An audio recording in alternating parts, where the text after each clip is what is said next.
A timer. I'm gonna hold on. Timer for when I need to leave. Ready? Not for the debate time. Welcome to the Crypto Show on 89.1 FM, the Logos Radio Network. We're coming to you live from the real heart of the resistance, the most dangerous studio on the planet.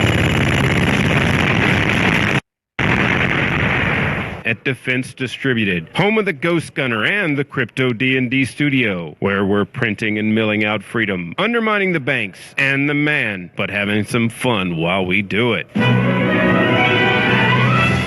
Chief, mate, what do you want to do tonight?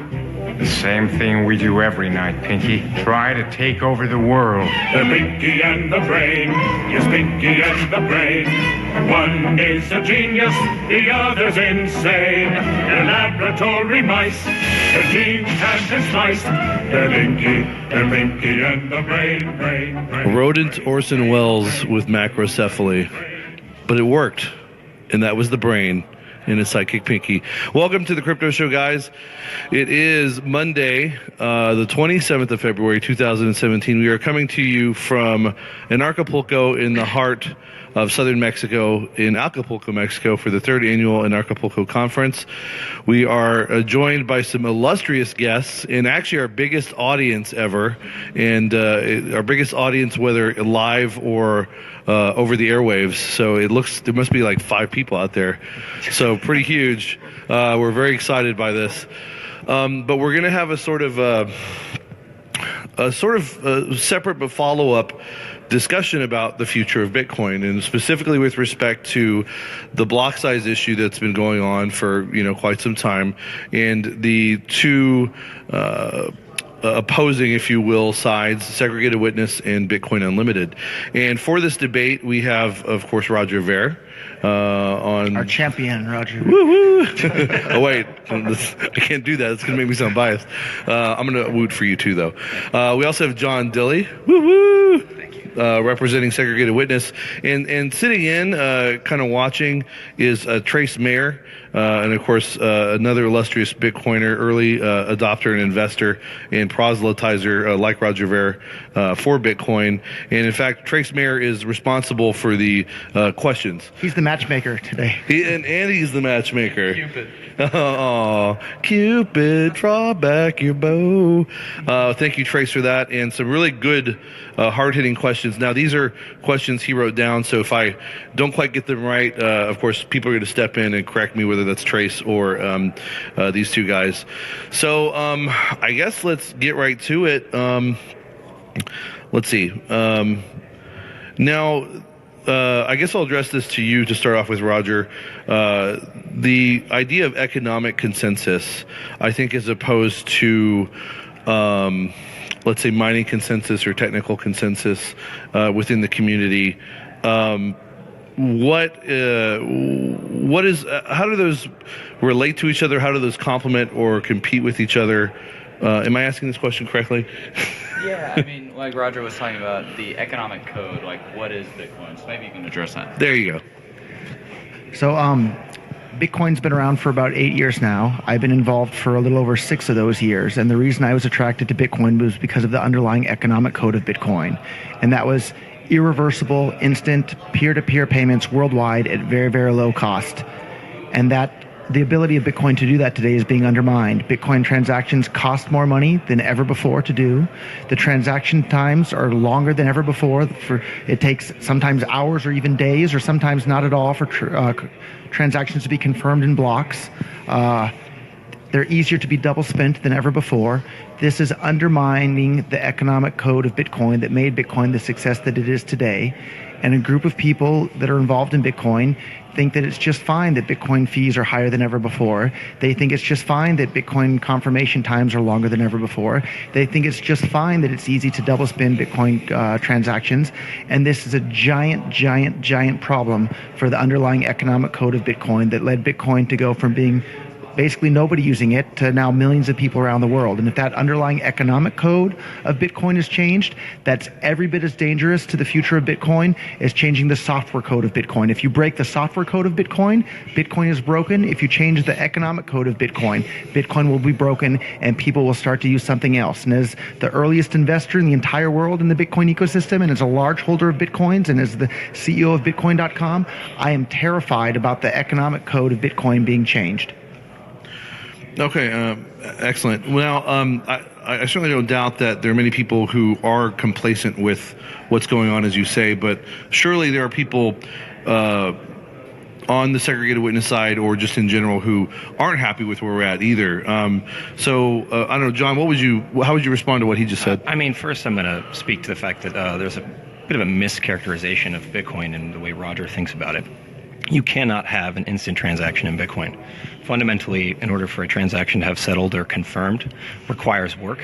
So, and the characterization of Bitcoin as being easier to double spend or easier to reverse or transactions not confirming rapidly is a misconception.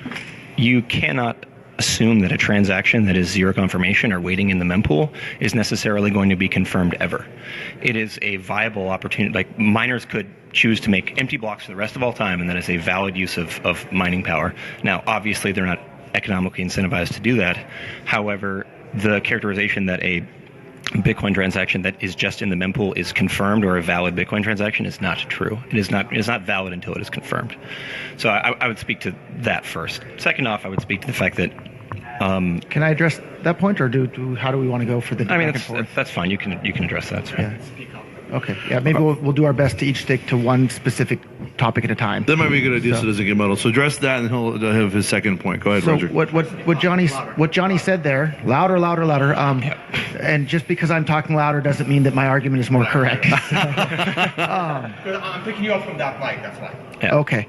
I'll talk louder towards that mic as well. So anyhow, I think what Johnny just said is actually a fantastic example of the different way of viewing Bitcoin of a lot of people that are involved in Bitcoin and the Bitcoin core team. They view unconfirmed transactions as basically not transactions at all.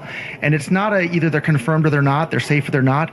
It's a sliding scale where with unconfirmed transactions, you can have it where it's super easy to double spend at any time until it's included in a block, or you can have it where you know pretty darn for sure that it's very, very, very, very likely to be included in the next block. And for someone who uses Bitcoin for actual payments, you want to make sure that you know with as much likelihood as you possibly can that transaction is going to be included in the next block. So it's not like a binary option of either it's confirmed or it's not. There's a sliding scale in regards to the amount of safety or the likelihood of the transaction being included in the next block. And as Bitcoin users wanting to make Bitcoin as useful as we possibly can to people around the world, we want to make it so that it's as trustworthy as we possibly can to know that an unconfirmed transaction is going to be included in the next block. And we understand it's not included. But I know, but do you agree that it's an unsafe practice to assume that an unconfirmed transaction is an actual Bitcoin transaction? Absolutely not. Businesses do it every single day. I've accepted Bitcoin transactions today for more than $20,000 each with zero confirmations. Would you accept a zero confirmation $500,000 transaction? The software might. So it depends on the circumstances. But like you're talking about the characteristics of now the incentives of the system don't hold up under those conditions. Like if you're accepting unconfirmed $500,000 transaction, there are incentives for miners and strategic action to reverse that payment and that person who paid you with an unconfirmed transaction to pay themselves. So by making Bitcoin transactions easily reversible, you're making the incentives even larger. The properties of the system have always allowed for double spending. Always. But the properties of the system much more recently have been altered to make it much easier to double spend transactions. How so? In the early days of Bitcoin, the general rule was called first seen, first safe, which meant the first transaction that was viewed on the network was the one that was due to be included in the next block. That assumes miners are not being strategic. And as someone who's running a mining pool and heavily involved in mining, and I did a bunch of mining back in 2012 myself in my own warehouse, miners are mining a Bitcoin. Miners want Bitcoin to be worth as much as they possibly can because that's the product that they're mining. So they're incentivized to make Bitcoin as trustworthy and as reliable and safe as they possibly can because that increases the value of the product that they're mining. While you might be able to say that about certain miners, you cannot say that about all people who can become miners. That is strictly not how the system works. Guys, so it's not lost in the shuffle for our audience. Do clarify why this is such an important thing with respect to this debate, just in case it's not clear. Well, the fundamental characteristic of Bitcoin is that work, primarily the conversion of electricity into security, is what provides Bitcoin a substantial amount of its characteristic value. And you do not get that, you don't get components of that value by just putting something in the mempool. So can I ask you to clarify? You're saying that the reason Bitcoin is valuable is because people did work and converted electricity into Bitcoin? One of the characteristics of its value, yes. Can you say what you think the other reasons Bitcoin is valuable? I think Bitcoin is a valuable system from many perspectives because of one, its robust and consistent focus on security as a tenet, and two, its robust and consistent censorship-resistant practice. Other characteristics are obviously its ability to make border-to-border, cross-border payments. So why does Bitcoin have a value, I guess is what I'm asking. Why do you think Bitcoin is valuable? I mean, all of those things. There are. It's the fact that it's a deflationary storage of value. It's the fact that it can pay people border to border. It can do machine-to-machine payments. There's a whole number of characteristics, including the fact that proof of work happens to drive the chain forward, regardless of whether or not who controls that proof of work. So if I can say why I think Bitcoin's valuable, if that's okay. So, and I think you kind of tap danced around it, but there's a really, really easy and simple way to say why Bitcoin is valuable. Bitcoin is valuable because it's useful and because it's scarce. And anything that's useful and is scarce has value. And so our job, if we want Bitcoin to be valuable and have the price of Bitcoin go up, we need to make Bitcoin as useful as we possibly can. And by undermining the ability of Bitcoin transactions to be accepted as safe enough without having been confirmed in the block, that's undermining the usefulness of Bitcoin, and that's undermining the value of Bitcoin. And as anybody who uses Bitcoin for payments knows, you want to be able to accept Bitcoin without having it been confirmed in a block as safe enough. You're entitled to do that, but guys, you are trusting the person you are accepting a zero confirmation payment from explicitly. So why have a blockchain?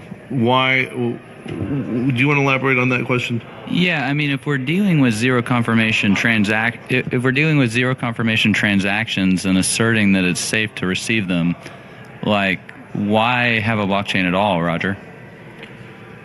A zero confirmation transaction is not as safe as one that's included in the blockchain. So of course we want a blockchain so we have this irreversible ledger for the end of time to keep track of who owns what on the Bitcoin blockchain. But that doesn't mean that we should make it so that confirmations or Bitcoin transactions that haven't been confirmed can be altered and changed at any time whatsoever. And I hear so many people on the other side of the scaling debate think that it's perfectly okay to allow Bitcoin transactions to be double spent at any point right until they're included in a block. And that's insanity for anybody that's actually using Bitcoin for payments in commerce. It's a fundamental characteristic of the system. But it's not a binary option. It's a sliding scale. So either unconfirmed transactions can be pretty darn safe, or they can be instantly What does pretty darn darn safe mean? Pretty darn safe means safe enough to use in most instances. You can reorg the network back several blocks and undo something. Like let alone something that's just in the mempool. Are you disagreeing with me that it's not a sliding scale? You think it's binary, yes or no? I think you have some statistical assurances by including a high fee paying transaction such that miners are incentivized economically to include it in the next block, but that does not give you any stable assurances with regards to its state in the ledger. It's not in the ledger yet. Okay, so you're saying that we shouldn't make any attempt whatsoever to make unconfirmed Bitcoin transactions as safe as we possibly can? I think that that's a characteristic of the businesses or the individuals who have different trust characteristics than those who are solely utilizing proof of work as their trust characteristic. So I can tell you every single person that's using Bitcoin for payments wants zero confirmation transactions to be as safe as possible. So you like Lightning then? I love Lightning, sure. Okay. Well, let me just chime in. For what I know, it does seem like there's a sliding scale in the sense of there's a different risk assessment based on individual circumstances. So, like, yes, if it's a $5 transaction, the risk of a reversal is probably slim.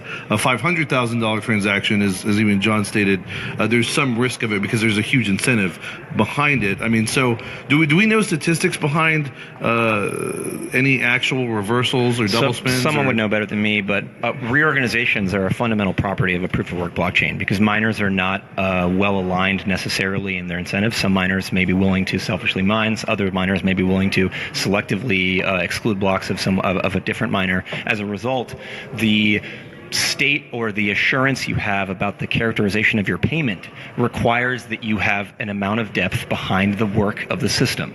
The mempool is not an assurance about the mempool is an assurance about the potentiation of your transaction to get into Bitcoin. It is not an assurance about your transaction ever being in Bitcoin. Period. That is the necessary characteristic of this system. So I don't think I really disagreed with anything you said there, but I think where we do disagree is I'm saying that we should work to actively make unconfirmed transactions as likely and safe to as we possibly can to be confirmed in the next block so that merchants can accept them basically instantly. And I hear that you're saying we shouldn't even bother to try to do that because it's not part of the system or something. I would state that what you're looking for is something that has much more of the topicological characteristics of Lightning, whereby users have relationships that are known, bounded relationships that have capital in them or pre-attested in them between them and their merchants or them and their payees, and as a result they can do instantaneous confirmations between those two people as a result of having a Lightning relationship. So the short version of what you're saying is that for Bitcoin on-chain transactions, we shouldn't even try to make them as safe as we can? You can from a business or application logic layer perspective, but from a protocol layer perspective, the characteristics of the system don't allow you to make it safer. That's simply not true. They're less safe now than they ever were before. You've always been able to double spend, and you've always been able to use the system. I can explain why. So previously, up until maybe 6 months ago, pretty much every single transaction was included in the very next block. So you had about a 10-minute window in which the transactions could be diverted or double spent or had something happen. Now that the blocks are all full all the time, instead of having a 10-minute window in which a transaction could be double spent, you now have hours or even days long double windows. So it went from maybe being 10 minutes worth of time where it could be double spent to now hours and hours. So that's a real world example that's indisputable, in which transactions are now less safe than they used to be. So I could actually argue that as a result of the Poisson distribution, which is the means by which blocks are found, which is on 10 minutes on average, you actually don't have an assurance. Sometimes you'll go an hour without a block being found. But the average confirmation time for Bitcoin transactions today is longer than it was previously, which means the amount of time that they could potentially be double spent today is longer than it was previously, which means the ability to double spend transactions today is easier than it was previously because you have a longer period of time to do it for each transaction. So we could go on forever on this. And that's not necessarily true. As a function of the fact that reorganizations can occur at any time, you don't have assurances. We could go on forever on this topic. I feel like we should move on. I mean, this needs further exploration, obviously, but I think we're kind of at an impasse. So why don't we have a closing statement on the topic from each of you, relatively brief, and we'll move on to the next question. John, I'll start with you. Yeah, I mean, I would state that I understand Roger's business and person to person or person to peer or person to another entity client. To entity, yeah, entity to entity. It's an app, but he's talking about an application or a business logic question, and he's trying to. It's a layer violation. That's how we would describe it in the technical parlance.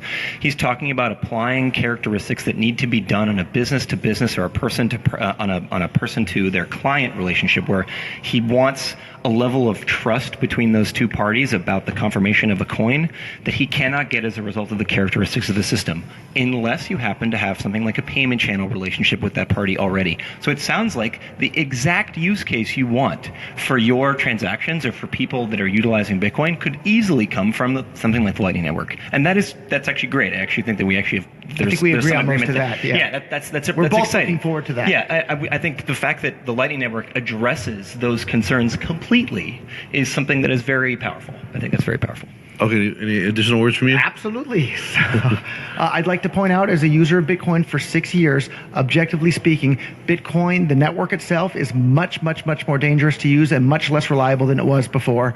And that's a direct result, and I explained exactly why the reason it is. Bitcoin transactions are easier to be double spent than ever before. They take longer to be confirmed than ever before. It's a big, big, big problem for people that are using Bitcoin in commerce. And people using Bitcoin in commerce is the reason Bitcoin has value today. It's the reason there's all this venture capital funds investing in the Bitcoin space. There's the reason that there's all these Bitcoin conferences around the world is because people are using Bitcoin for payments. And if Bitcoin becomes less useful for payments and more expensive and less safe to use, fewer people will be using Bitcoin. I actually would state that that's a little bit.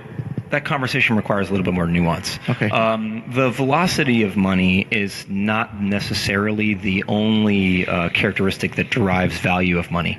In Bitcoin's case, it's because it's a deflationary store of value in the context of the fact that it's not something that is easily politically manipulatable or easily undermined.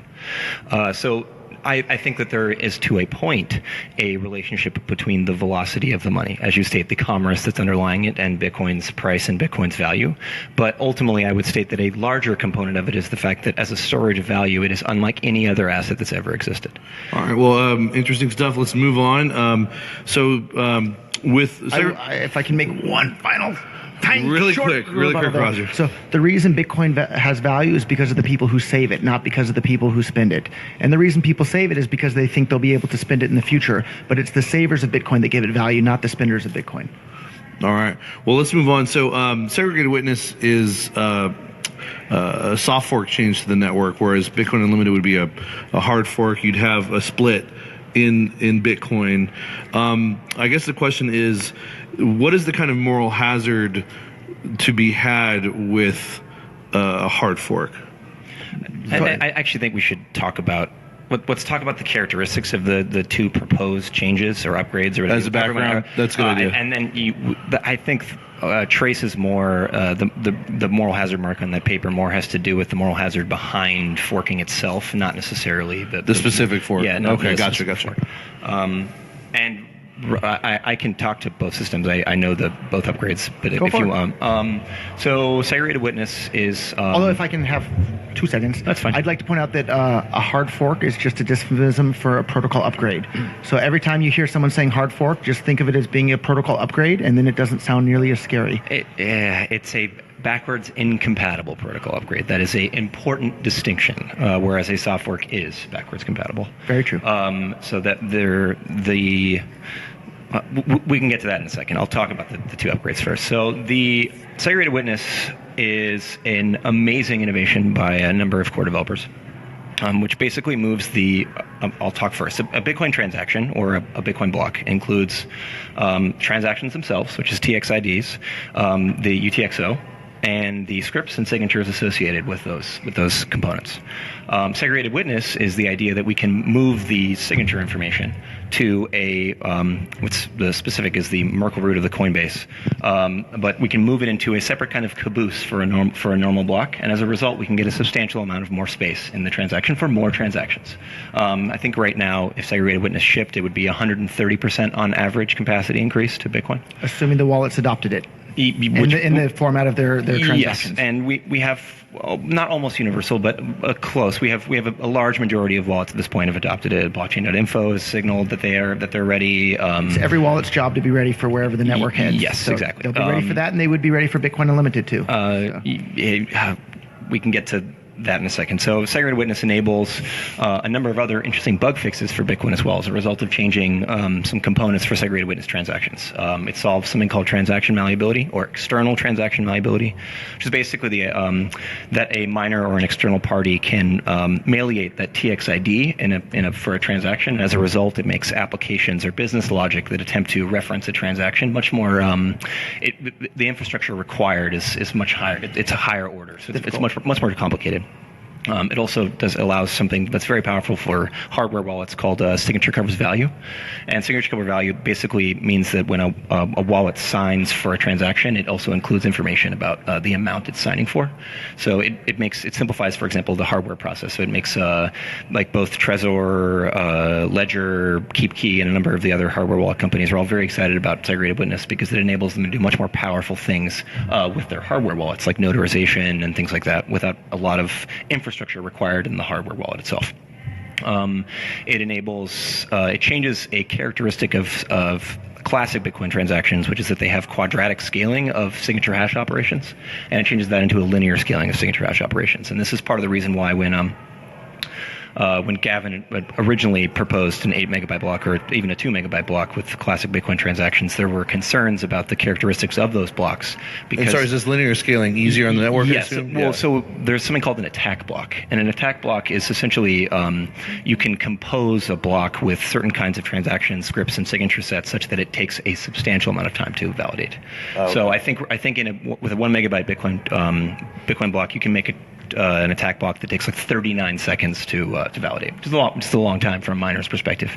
At a 2 megabyte block, I think Phantom Circuit or Sergio Lerner demonstrated that you could do one that took as much as just 14 minutes to validate. Oh wow! So you can see that there's potential under those kinds of conditions for miners to have strategic action that disenfranchises smaller miners, and as a result compresses the centralization, compresses the decentralization. Yeah. Yes.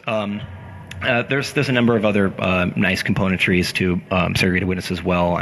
Some of them slip my mind, but it's essentially a number of bug fixes and technical debt cleanup for the network. So it's more than just block size, addressing the block size. The capacity increase happens to be thanks to Luke Jr. The capacity increase happened to be something we didn't know we could do as a soft fork, and we happened to figure out that we could actually do it as a soft fork, and that was a nice bonus to segregated witness as an upgrade. Okay, and do you want to explain? And then I'll explain Bitcoin Unlimited. So Bitcoin Unlimited is actually. Can I add one comment? Please. Go ahead. I'd actually like to compliment you. I think you did a fantastic job of explaining segregated witness, and I think I agree with just about everything you said there in regards to that. So fantastic job. Thank you. Describing that. Okay. Excellent. Bitcoin Unlimited is the argument that miners are already in control of the system, so why don't we just give them control of the block size as well? Or other, you can argue that you can also ultimately give them control of selective components across the protocol, and as a result of their short, medium, and long-term incentivization, they'll do what's best for the network because it's what's best for themselves. Now, real quick on that, does that imply that there's any sort of potential adversarial relationship between miners and Bitcoin Core? There already is a substantial.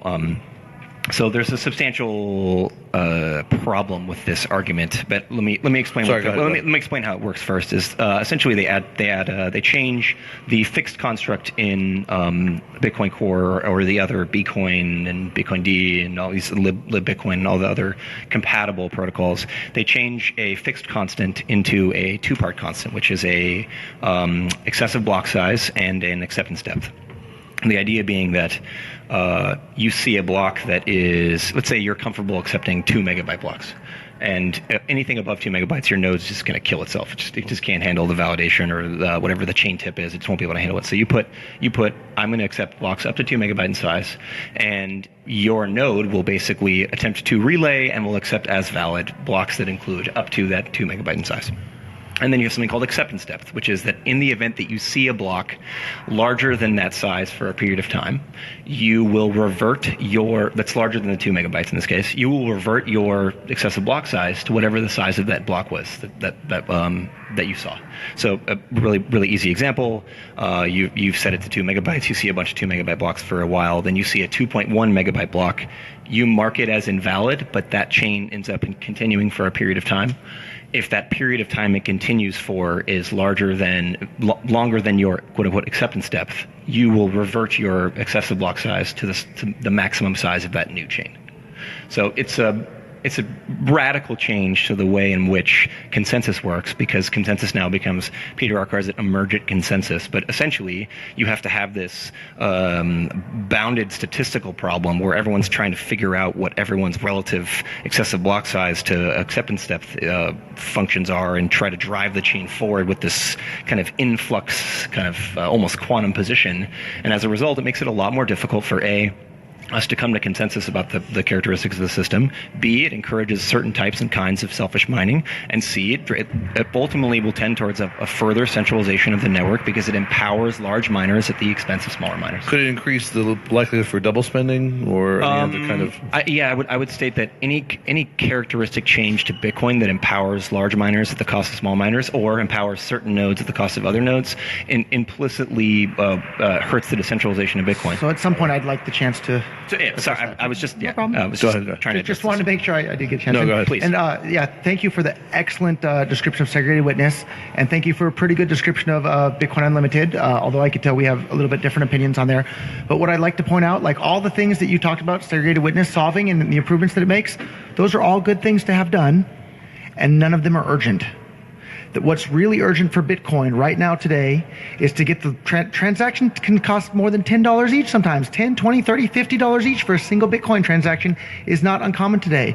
Bitcoin transactions waiting for hours and hours to be confirmed in the next block is common today. That was never, ever, ever the case until very, very recently when the blocks became full. So segregated witness solves some problems that will be nice to be solved but aren't urgent at all.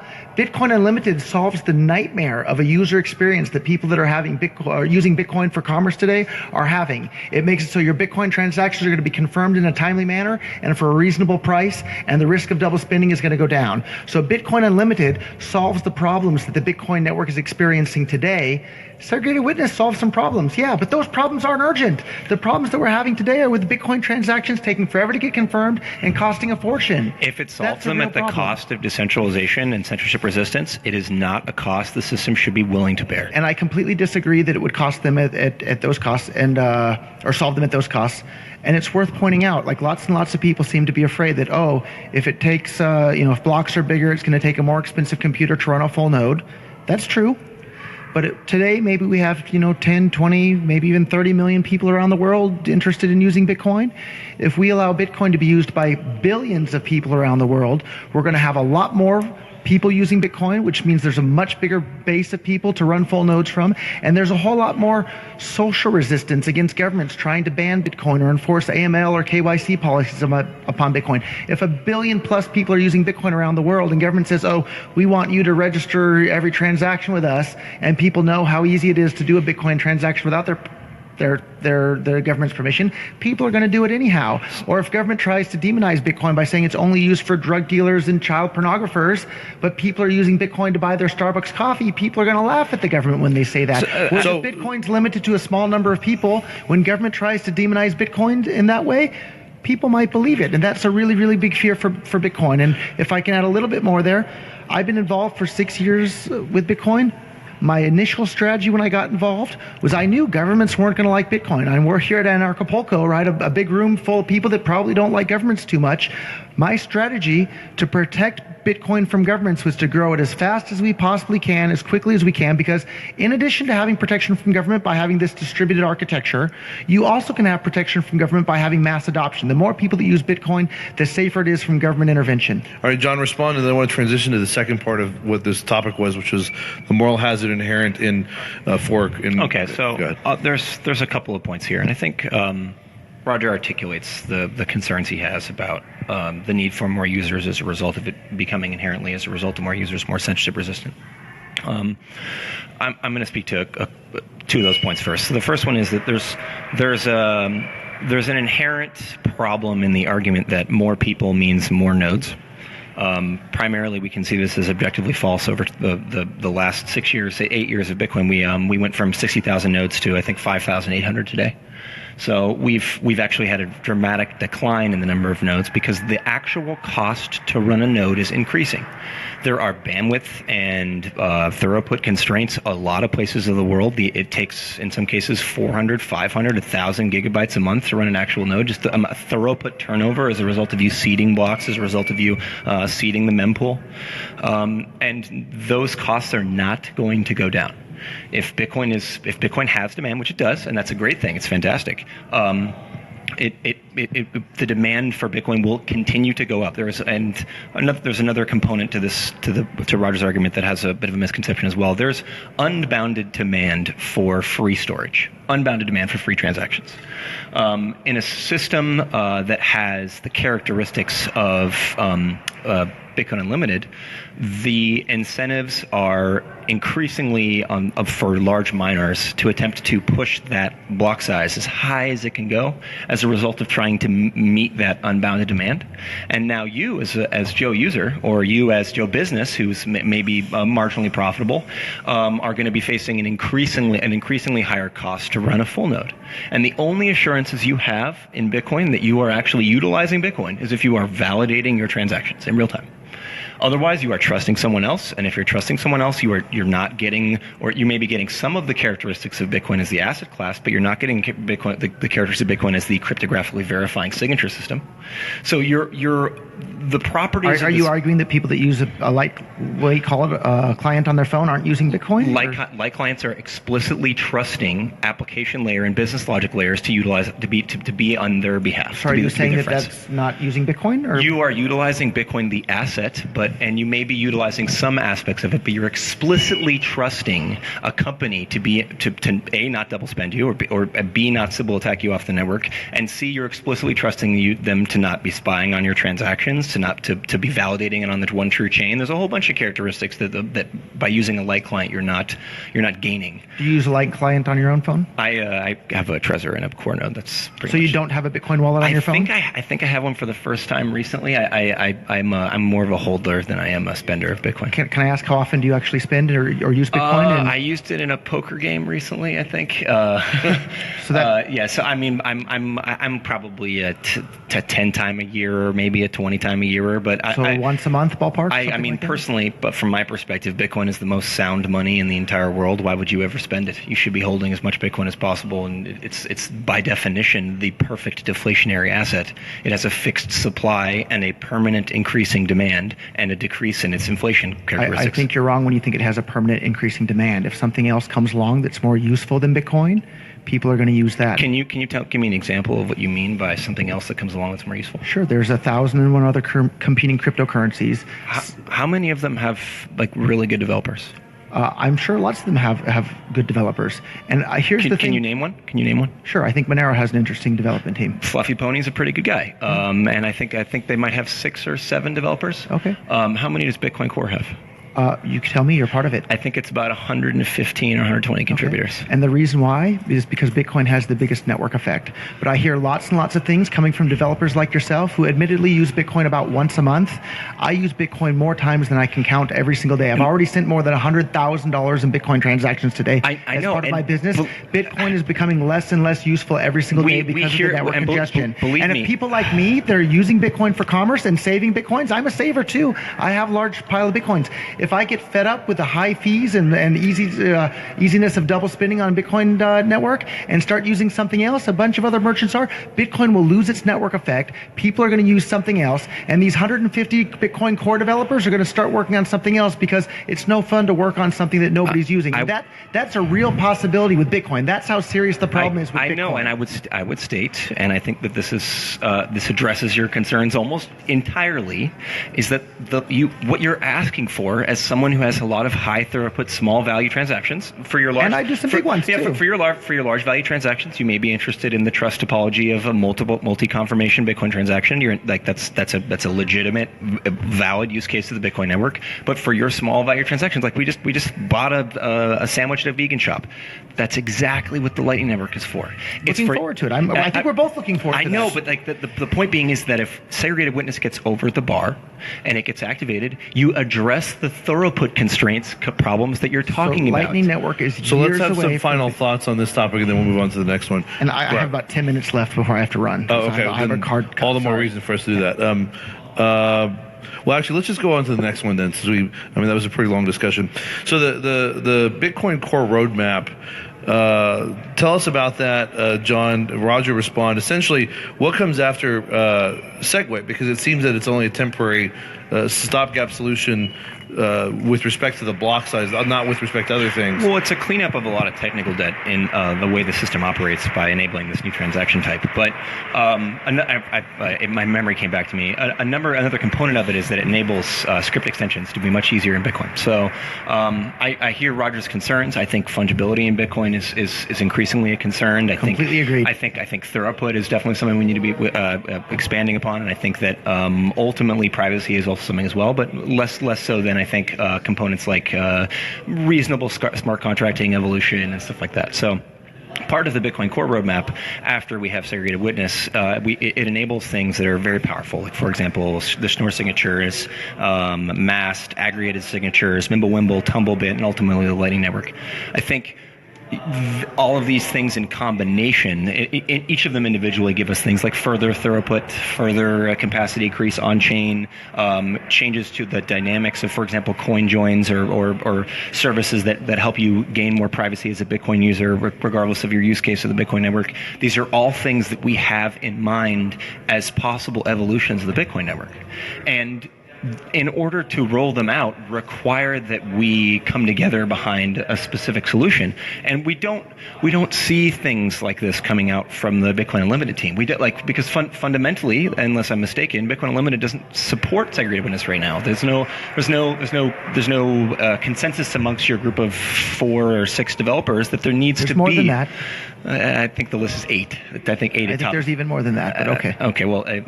There's no consensus that this type of evolution, which is making Bitcoin smarter, making Bitcoin more fungible, making Bitcoin more scriptable, more smarter, essentially smarter and leaner Bitcoin.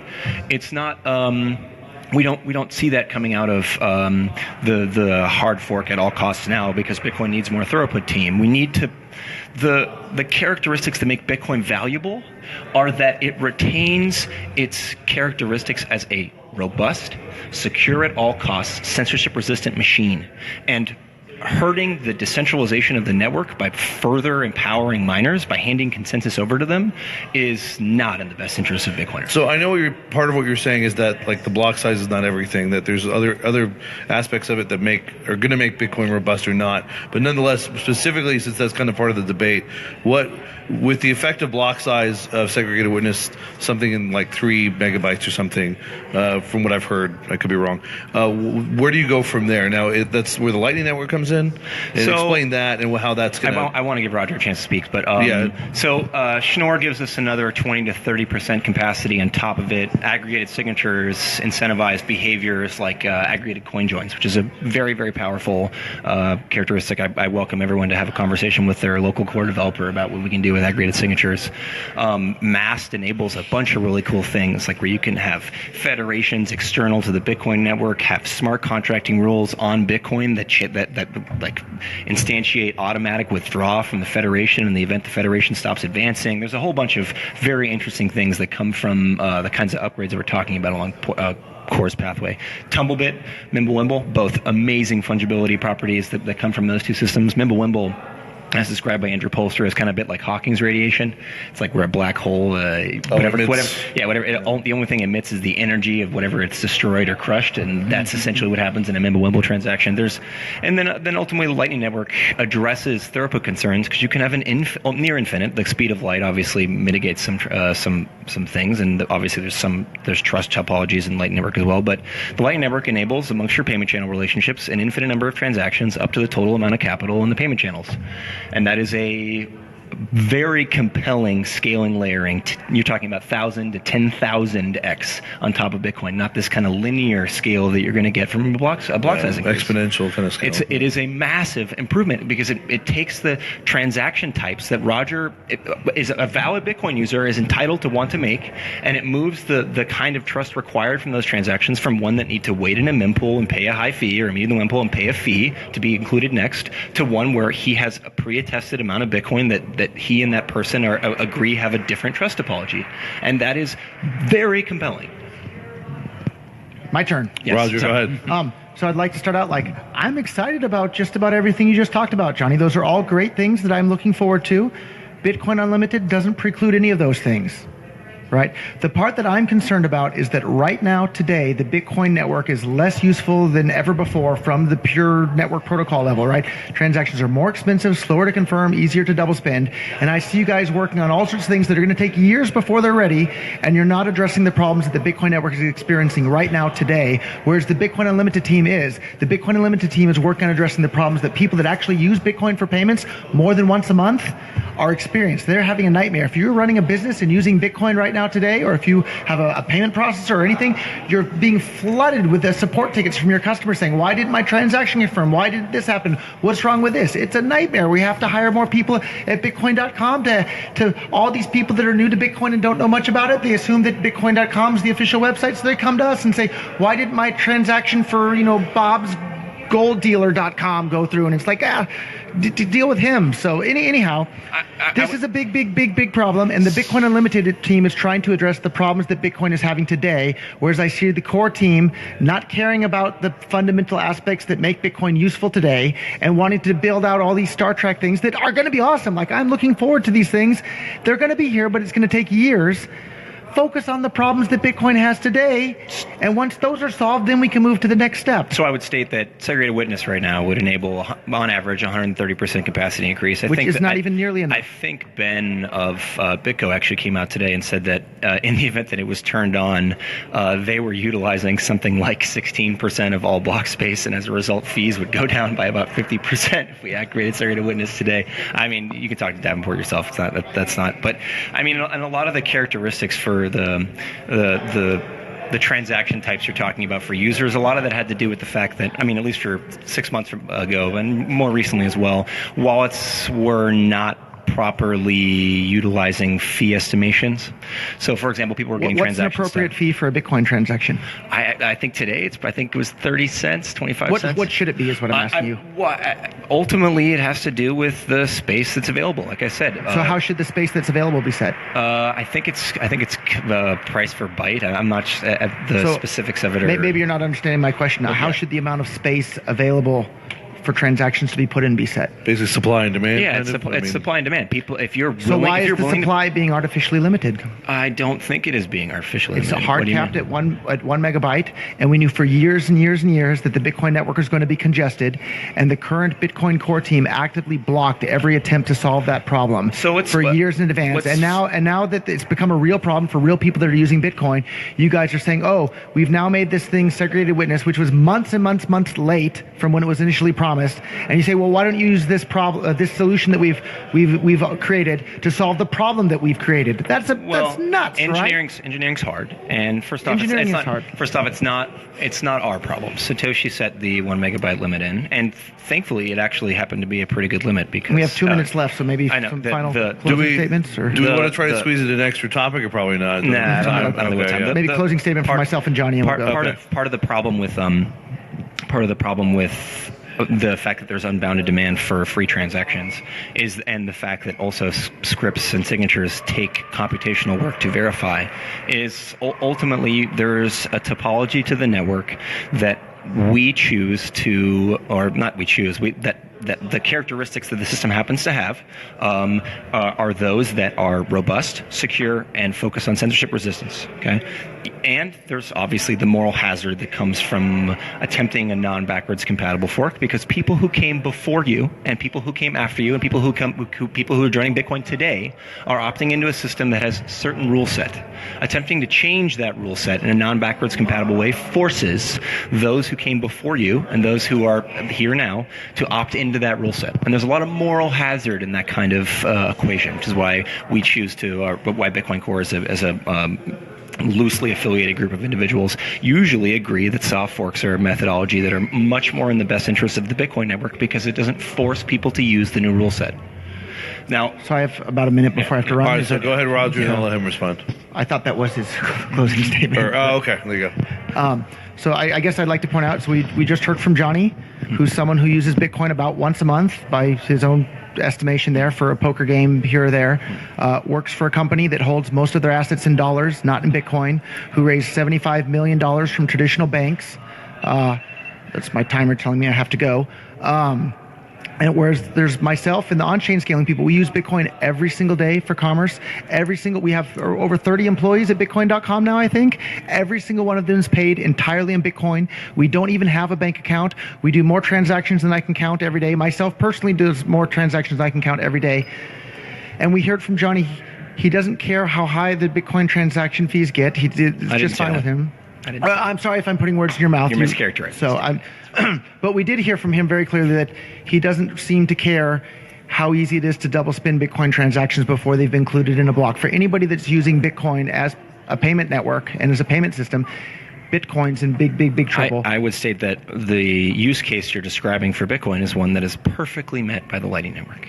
that will be ready in several years, I hope. Well, So I hope it'll be they- ready tomorrow, but I think several years Actually, is if the you, reality. ask Lightning Labs or the Chain Code Labs guys, or I think there's 7 teams working on Lightning now. So it's one thing to be ready in theory. It's another to actually be ready for people to use to pay for their coffee downstairs. Well, and for it to be ready to we- pay for their coffee downstairs is Yeah. years away. And I think we should If probably agree on that. If even? we activated segregated witness today, we'd have a malleability fix. And if we have a malleability fix, we could have the Lightning Network very soon versus 8 years away. It takes time to build the software wallets for people to use it, especially Yes. on their mobile phones. No, So I agree. So, I have to run, and I apologize, but All right, Roger Ver, thank you so much Yeah, thank for you the guys. debate. More interesting stuff. Pleasure. look forward to round 2. Thank you, Johnny. I do appreciate it. So thank you guys. We have 100 live viewers. If anyone can stay for questions, I know Roger. Yeah. Is Jake out here? But Jake can fill in. Hey, Jake, you get round 2. Please. Are we still going? Yeah, I have to run, but you're Not this guy. No, I'm just kidding. Have a seat. You get my seat. Yeah, leave that camera running. Is that still running? Yeah, it's still running. I got 100 live viewers. John, do you mind staying for a little bit longer No, to no, I field think I questions can. and stuff? No, I I appreciate can- that. I can field Excellent. Did you hear everything up until now, Jake? Yeah. Okay. See you guys. All right, thanks, Roger. All right, well, of course, thanks to John Dilley as well. Roger had to go. Second in a series of debates about segregated witness and Bitcoin Unlimited and the future of Bitcoin. And we're going to field some questions for John Dilley and for... How about a word from our sponsor? yeah. If you're tired of explaining Bitcoin or just want to know what Bitcoin is, no worries. Send your newbie friends to Bitcoin.com, the best source on the internet for experts and novices alike. With the latest news, uncensored forums, and all things Bitcoin in one location, Bitcoin.com does not welcome scammers, so you can trust your newbie friends to a safe source of information. Bitcoin.com is constantly evolving to make sure it's the most trusted source for Bitcoin information on the internet. That's Bitcoin.com. The Crypto Show promises that it is impartial and objective and not biased towards Bitcoin.com or its owners. That's great. I have a question. Well, and I just want for our listeners, if they can't see for our viewers, we still have John Dilley, again, segregated witness. We've got Jake. What's your name? Jake Smith with Bitcoin.com. Jake Smith with Bitcoin.com. Just couldn't remember your last name. Surrogating. I don't know if that's a verb. You speak Mandarin? Yep. Ni hao. It's actually movable. Ni hao ma. No, you What? were No, I'm just here. kidding. You can just ask a question. And he's going to be standing in for Roger Ver. And then Trace Mayer, who I'm glad is getting a chance to join us. He was kind of sitting on the sidelines. He was responsible for the excellent questions, which I halfway butchered. But he's going to be able Halfway. to... full way butchered. But he's going to be able to elaborate on some of the stuff we didn't get to if he wants to ask that for John Dilley and Jake. And then we are going to have some online questions and I guess in-person questions if anyone wants. I want to ask the first question. I know Roger isn't here. I really wanted to ask Roger, but I didn't want to butt in. I got ridiculed in yesterday's debate that, well, I'm not a user of Bitcoin, I'm a saver. But in the beginning of that interview, he talked about how savers of Bitcoin is what gives Bitcoin value. That was a giant contradiction that just blew up all over the live stream. And I know Roger isn't here to address it, but what do you guys think about that? I'll take that one. Oh, there you go. I mean, ultimately, this isn't about a witch hunter. This isn't about who. It's not even necessarily about who's right and wrong. Everyone's entitled to their own opinion on what Bitcoin is. The point is that Bitcoin doesn't care what your opinion is, and that's an important characteristic of the system. Is that ultimately it needs to be resilient to political, personal, social maneuvering by arbitrary parties. Otherwise, the system doesn't work. Because if it can be manipulated by a single person, if it can be manipulated by a group of people, then ultimately the characteristics of the systems are one that are not interesting. It shouldn't be interesting to any of us, because that means the system can be co-opted by groups that are much more powerful or much more wealthy or much more Nefarious, much for more that matter. nefarious or better at controlling the dynamics of crowds and dynamics of people in Bitcoin. So fundamentally, that's the core of this whole conversation, is what makes you a Bitcoiner, and what your opinion on Bitcoin is shouldn't matter from a characteristic of how the system operates. It's a protocol. Yeah, and another issue with that is, I mean, Roger's right. There are a lot of reasons people value Bitcoin. And I gave a talk where I kind of kicked off this discussion titled "Why Hire Bitcoin?" Like we hire a milkshake. Like, why do we do it? Like, why hire Bitcoin? And I outlined 7 different network effects. And so the primordial network effect for why people own it is they want to speculate on it. And because people own it, that gives merchants a reason to accept it.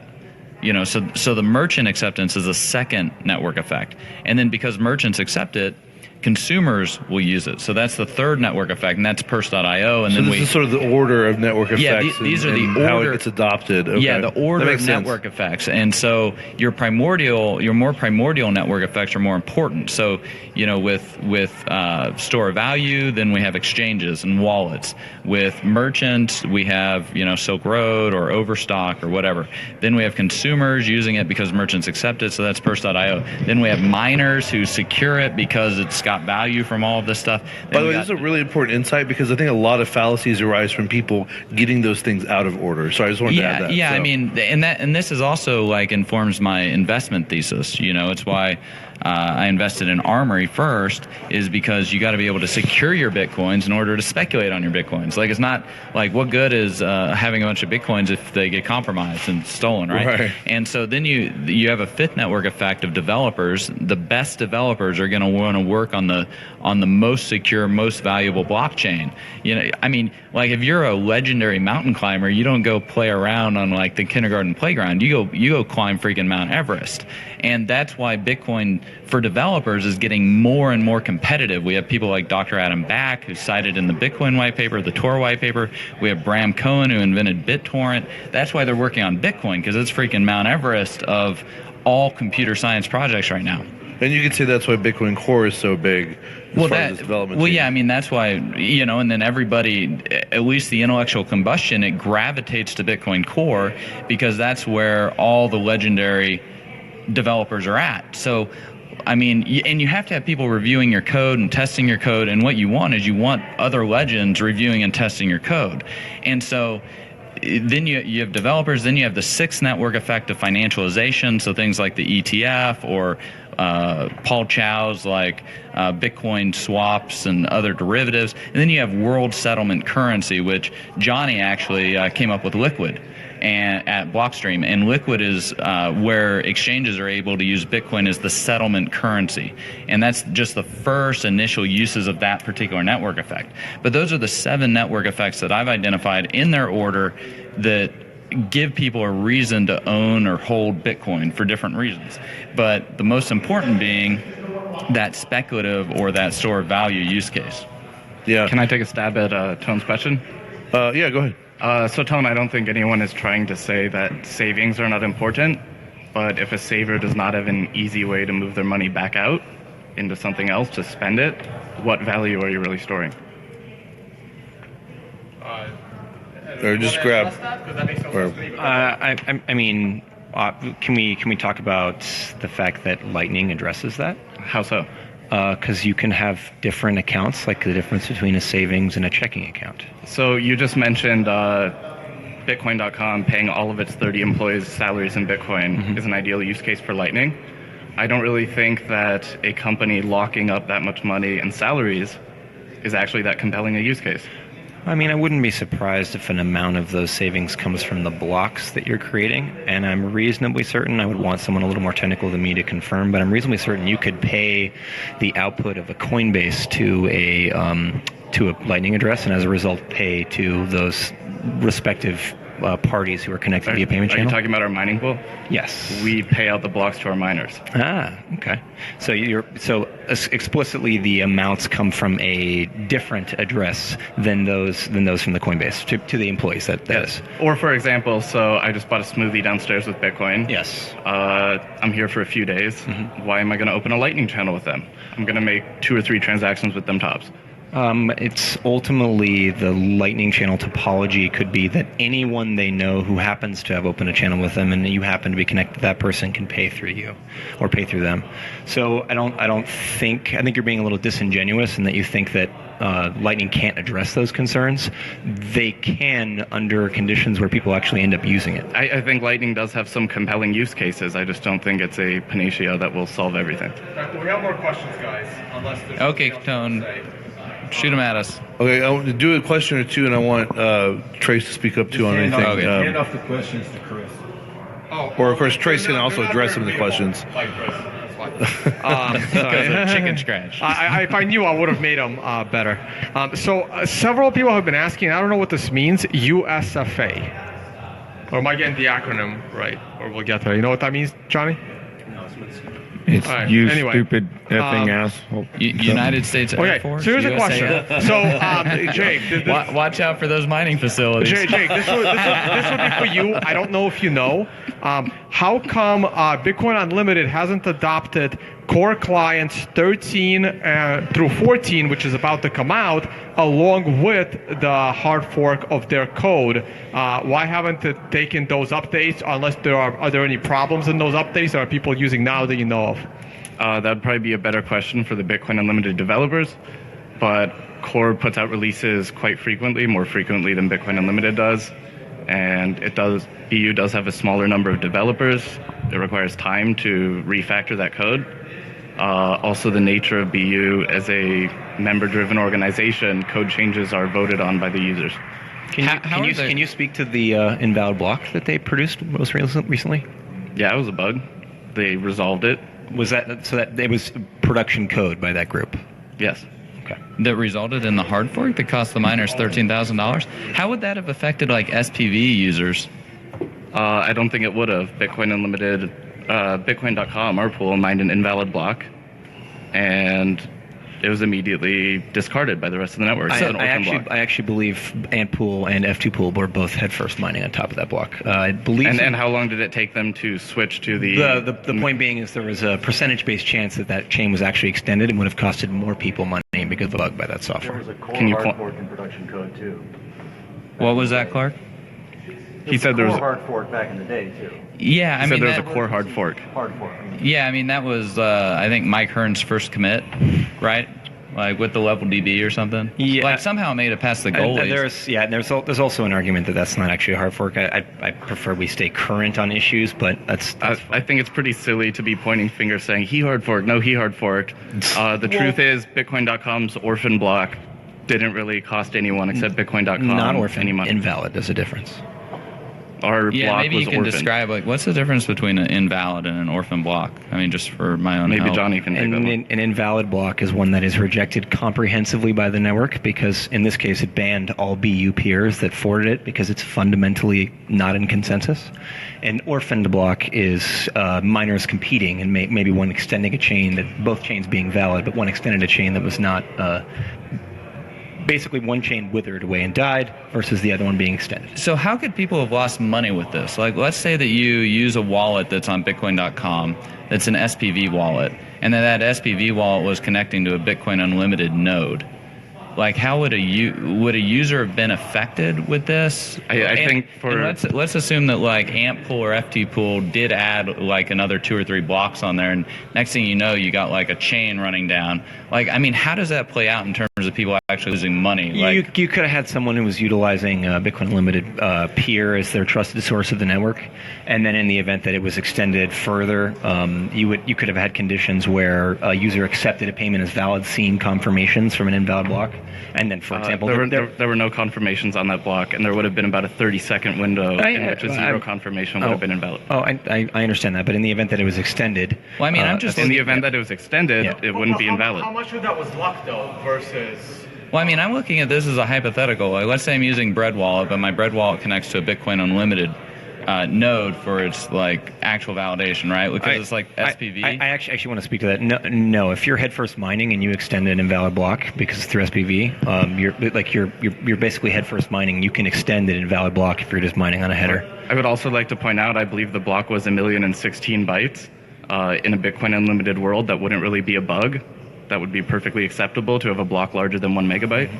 So, I mean, so you're saying Bitcoin Unlimited was working as intended, or was it a bug? Or, I mean, I'm just ideally that behavior should not have happened because it was not in consensus with the majority of the network. Yeah, I mean, but how could people have lost money with this? Because, like, it looks like we've got a security issue here.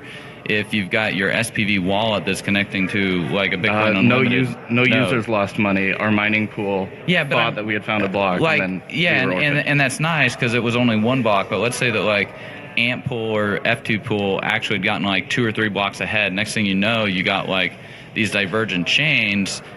and some new user who's come to Bitcoin.com and like downloaded the wallet that they're like recommending. It would depend on the peers you're connected to ultimately.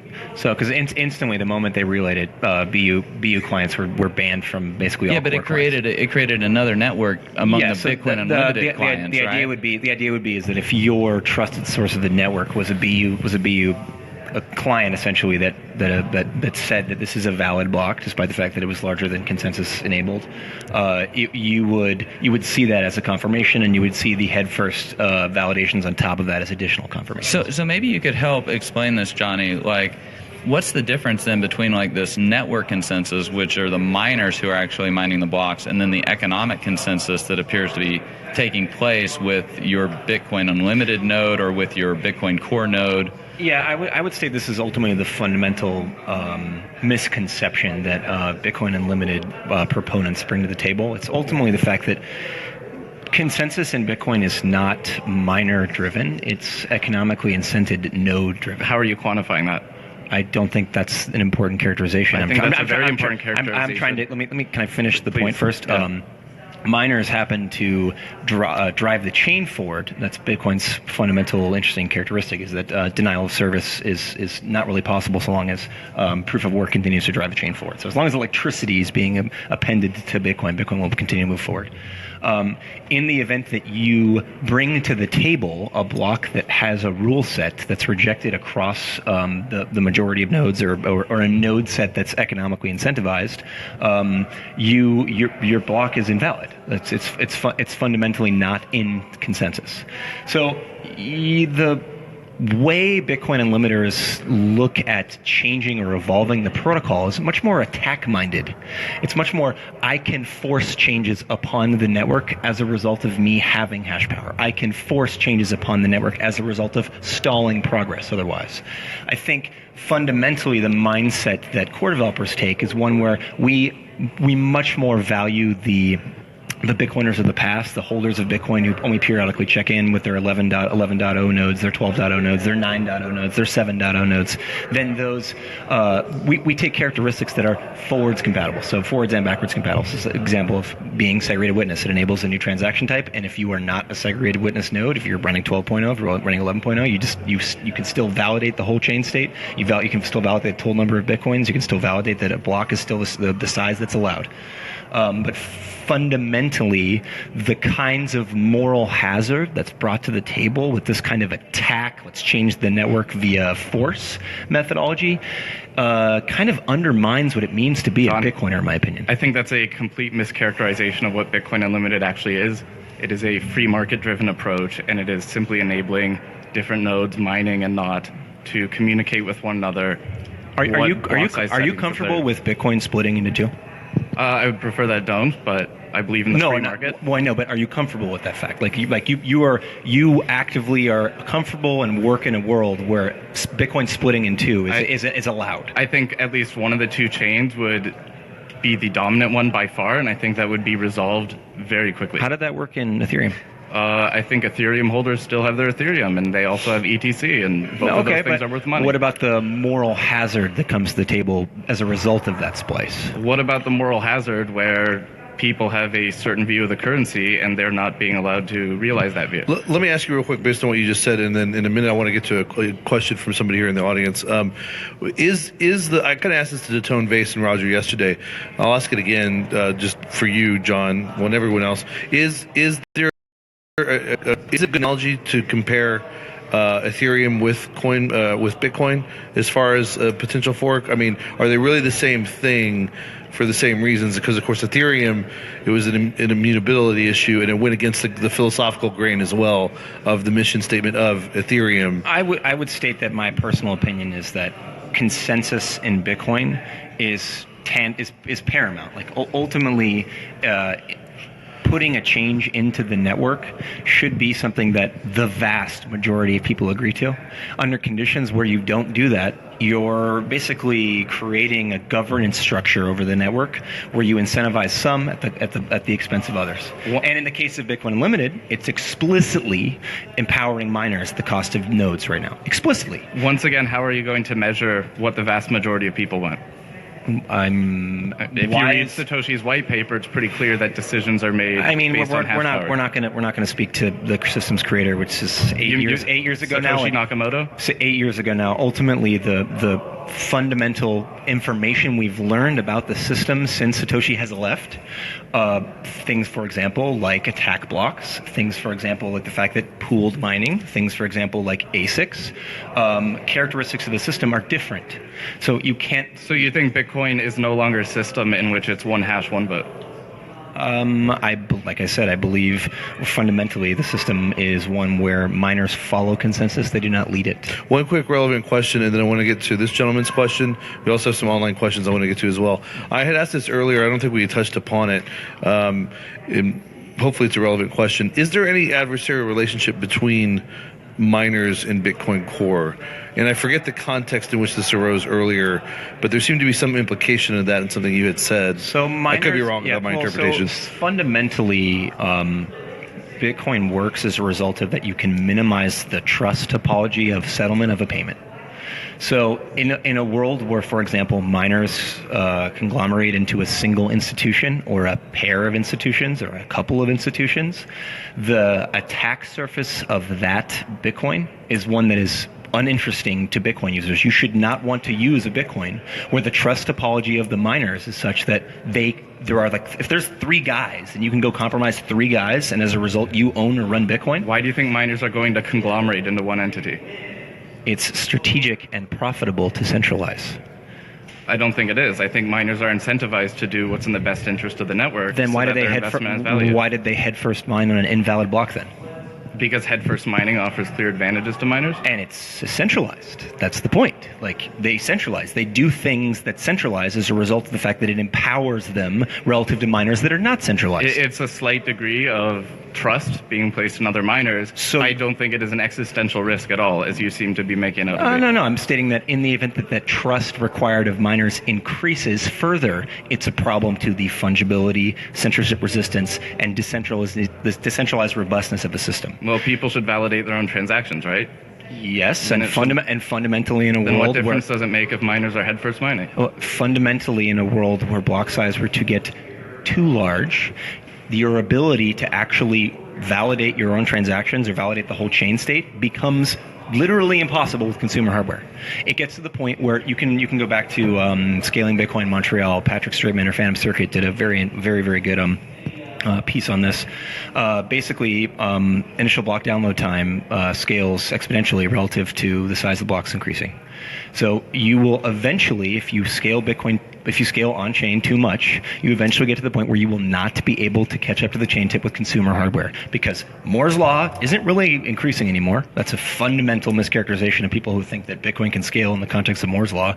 Like if you look at the difference between the gigahertz of a very recent Intel CPU and the gigahertz of an Intel CPU 6 years ago, they're very similar. Can you elaborate on this real quick? And I hate to delay this gentleman's question, but real quick, that's a very interesting question you brought up. When we had Yoshi from Bitmain on a while back, he brought up how the S9, their latest iteration of their miner, is likely to be their cutting edge one for some time because of the Moore's Law, impediment they're hitting up against. With getting to that quantum scale limitation, what does that say for the future of Bitcoin as far as the need for increasing hashing power for a growing network? What does that have any implication for? That's a pretty big question. So I think there's a couple of questions there. One is, what's the appropriate level of security for Bitcoin? I think that's one question there. Another one is, what are the characteristics of a Bitcoin where the ASIC race has ended as a result of you've gotten to the actual fundamental limit of current foundries, and as a result you can't necessarily make your chip any faster or any more power efficient without huge expense. And I think a third is, what characterizations would we like to see as a result of ASICs being increasingly commoditized as a result of that? I'm impressed with how many questions I had just trapped in one. Hey, like I said earlier, you're the king here. It's not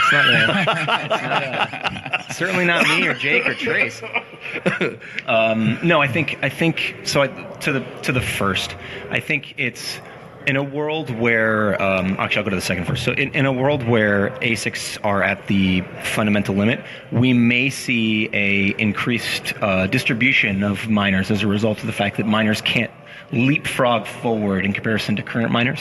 I would like to see that. I would love to see miners selling equipment at cost. I would love to see more and more pools that are owned by independent agents. I would love to see pools change the way that their transaction selection policy works to empower the individual miner who owns the hash rate on the pool.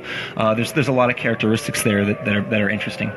Commoditization in general, it's difficult to, in a world where miners are incentivized to make money. Like, that's why it's in their short-term interest to hash, because for whatever reason they happen to be able to turn electricity into Bitcoin blocks. That's a rate which they can make a profit. In that kind of a world, being able to ship a box that would make you money based off electricity inbound to someone else for them to make money implies that it wasn't going to make you money. So it's not necessarily in a miner's best interest to ship a box that they could just turn on for hashing power. And I think to the last one, what the appropriate amount of security is for Bitcoin, I'm not sure. We can't actually know what the appropriate level of security is. Fundamentally, we know it keeps going up, but right now we're in a world where the vast majority of miners are paid via inflation. And inflation in Bitcoin That's a good point. That's going to eventually stop. Inflation eventually trends to zero, and a number of the proponents of Bitcoin Unlimited live in a world where centralization of mining could put pressure. If you hand the control of the system over to the miners entirely, they might be like, I think we should have a world which has 1% inflation. And you might be able to convince a number of economically incentivized nodes that are running the network to do so if you bribe them, or for example, if you do other strategic action that's external to the system's operation. But then you might as well have the Federal Reserve targeting 2% inflation. Why are we spending all this money on hash rate, and why are we spending all this? Why did holders hold on to all these Bitcoin if fundamentally we're just comfortable with the trust a conglomerate of miners topology? No, that's fundamentally not what being a Bitcoiner means.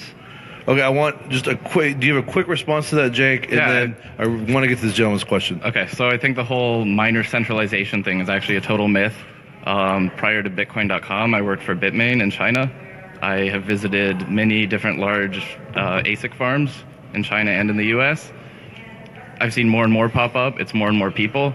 We actually are seeing the trend where the solo miners who have enough hash rate are now forming their own pools. In fact, I think that's a lot of the new pools that are popping up out of China these days. So I think the notion that mining is getting more centralized is complete bullshit, to be honest. Secondly, as to the point... we can't say that on air, but we're not on air, so fuck it. Sorry.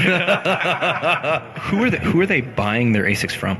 Bitmain is one of the main hardware suppliers. Can you name two other hardware suppliers? Canon Creative, they make Avalon. Okay. There's another company whose name I forget right now who has, I think they make a copy of the Avalon. Okay. Bitfury sells their shipping containers. Okay, so that's four manufacturers. Okay, but that doesn't imply centralization of hash rate. Yeah, there's a control point there in that.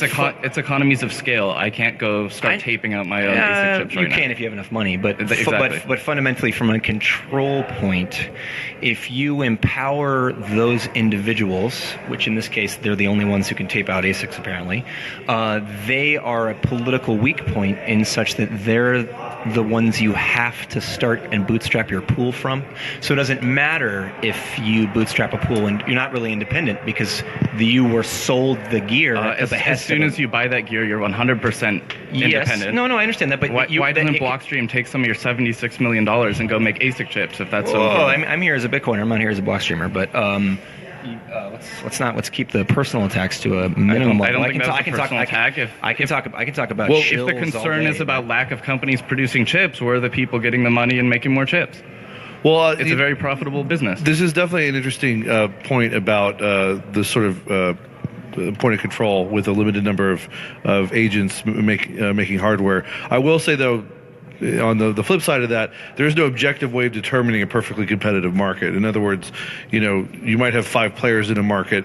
That doesn't mean it's necessarily an oligopoly or cartel, because there's no objective way of determining the optimum number of players in the market. I would say the concern's worse. The concern there is not about the characterization of the economics of those businesses. It's about the political characterization of those businesses. Thank It's the fact that a pool can only start at the behest of those parties. That is what he's that is not No, and true fair. at all. And if I can count it on one hand, you're right. That is a very You must easy buy political hardware target. from that handful of individuals, Or you can buy I it on agree. the massive secondary market from somebody who's already bought Okay, it. so then you're behind in terms of efficiency, but that's an allowable characterization. But fundamentally, if you want to get current tip hardware, it requires that you meet the political characteristics of someone that the manufacturers of those ASICs will sell to. You can go to Let's- Bitmain's website right now, and for less than $2,000, I think you can buy one Let's machine. hold off on this. This is actually something we could come back to if we have time. This is actually a pretty important topic. I mean, we could go on forever, but I do want to get to some other questions I real think quick. he's been waiting. He's been waiting very patiently. That's fine. What I'm a happy. trooper. We appreciate it. What's your name? Thank you. My name is Felix. I've been traveling on Bitcoin around the world for 2 years now. Wow. And using it in over 30 countries. Congratulations. Have you? Thank you. Have you only used Bitcoin the whole time? I don't have a bank account or credit card anymore, so I completely live off the Nice. grid. So my question is. No, he's fine on ours. We don't care about yours. My question is continues with on what Tom was asking before on like remerging or rebasing some of the things that the core team was putting up, not necessarily SegWit Get Witness, because right now, as far as I am informed, Bitcoin Unlimited actively does not merge that into their code base.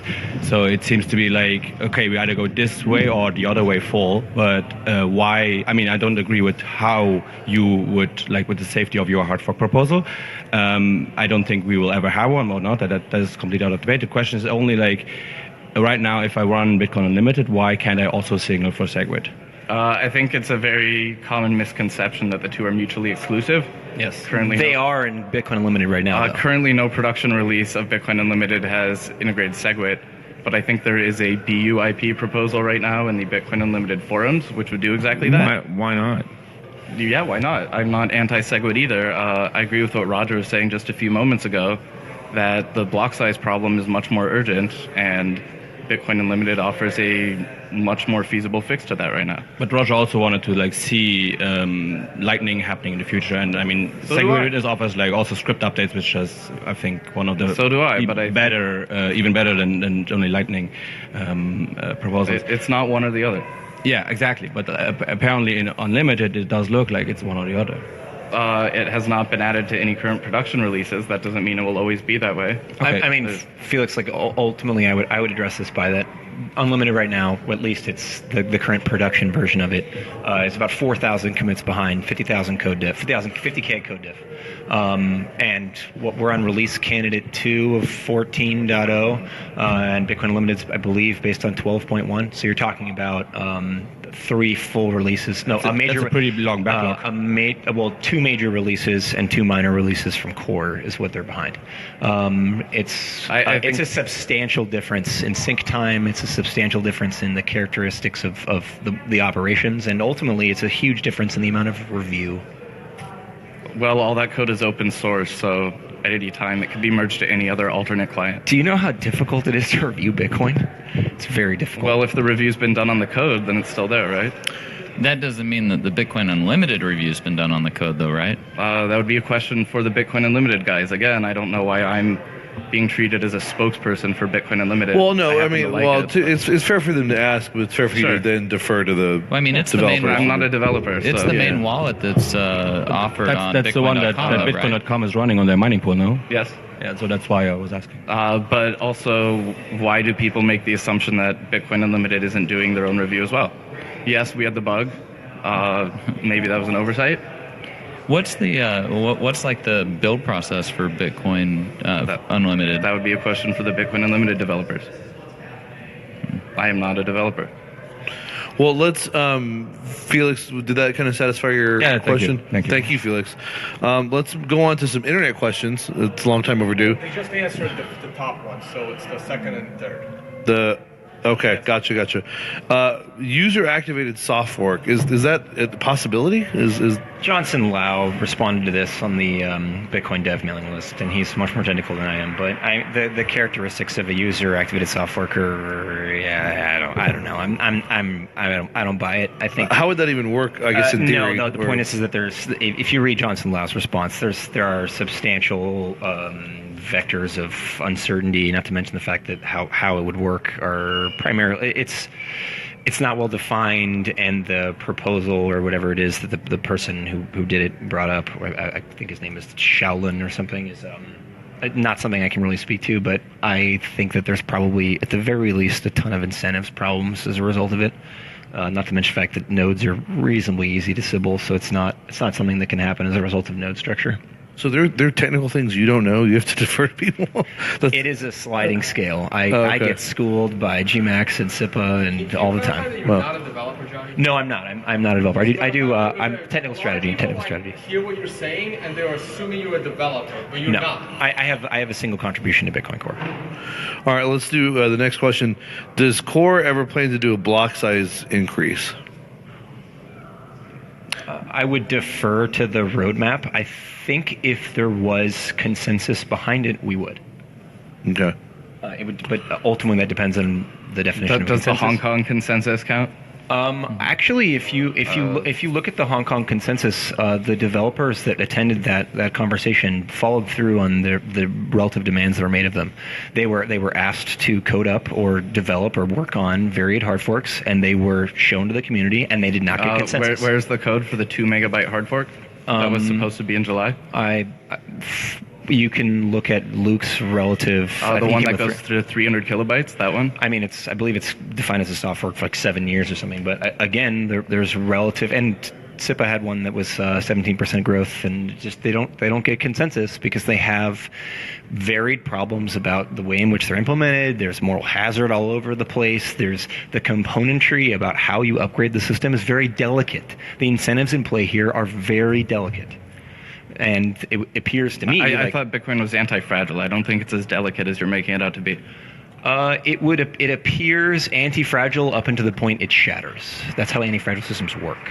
Well, and actually, it's funny you bring that up because John Dilley, when we had him on last year before, made the point that anti-fragile is just an appearance. Anti-fragile is because there's so many developers working on fixing bugs, making improvements, that it's not like inherent to the system necessarily. I think it's the whole like decentralized network. That's what makes it anti-fragile. Look at Ethereum and ETC. Both of those networks are still alive and kicking. Just because they had a hard fork, maybe it dropped the price. They're both very centralized. Like, what are you talking about? How are you defining that?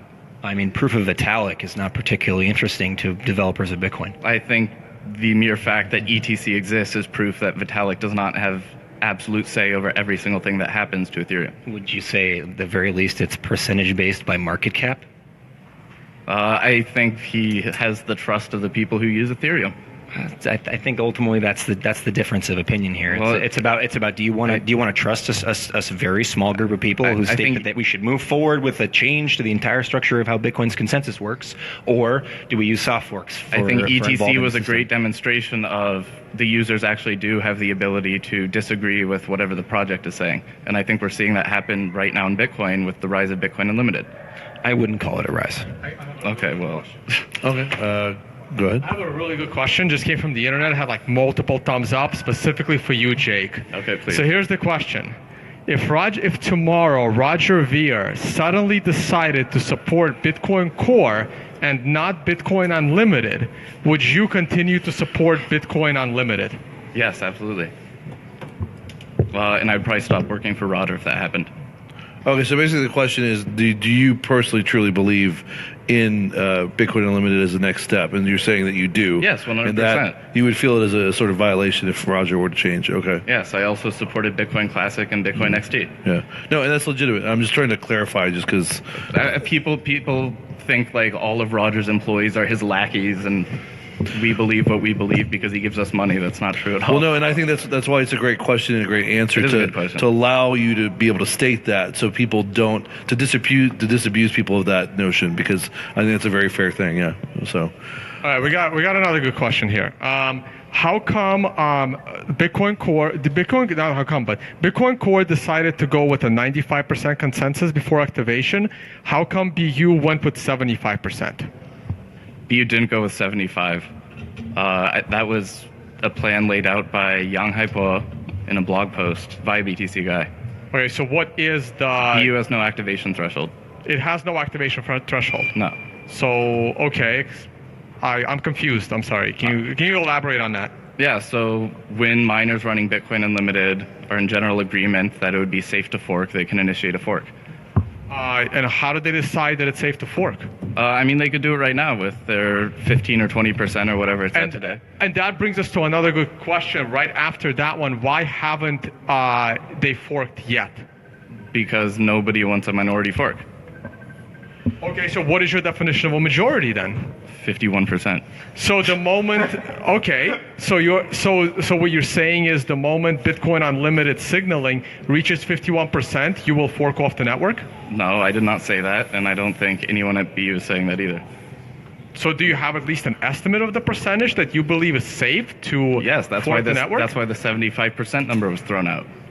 But do you believe in that number, or is there at least a percentage of how many people how many people working on Bitcoin Unlimited development feel that that number is a little low, or feel that number is a little high? The higher the percentage, the more decisive the fork would be. But I think there's general consensus that 75% would be adequately decisive. You want to comment on this, Johnny? I mean, yes, you can attack the network at 51%. If it's a majority, why are you labeling it an attack? Because fundamentally, like such mining or aggressive reorganization can occur with 50.0001% of the hash rate sustained. It doesn't mean that any of the nodes will necessarily capitulate to such a hostile endeavor. Are you saying BU is hostile? Personally, I think it is an attempt to change the political nature of how upgrades are done with Bitcoin to one that is controlled by a much smaller group of people. I don't know what's hostile about supporting a free market and free speech-based approach. I actually do feel that BU is hostile. That would be my personal answer. Don't feel, explain. Okay. To be fair. May I ask maybe another question towards I'll get back to that. The unlimited idea. I to be honest, I haven't read totally about like unlimited and how they want to do that everything, but like the name itself suggests to me that you kind of have like unlimited blocks. So basically, at any time you can have like pretty much every miner can take the whole mempool, dump it into a block, and mine a full block eventually.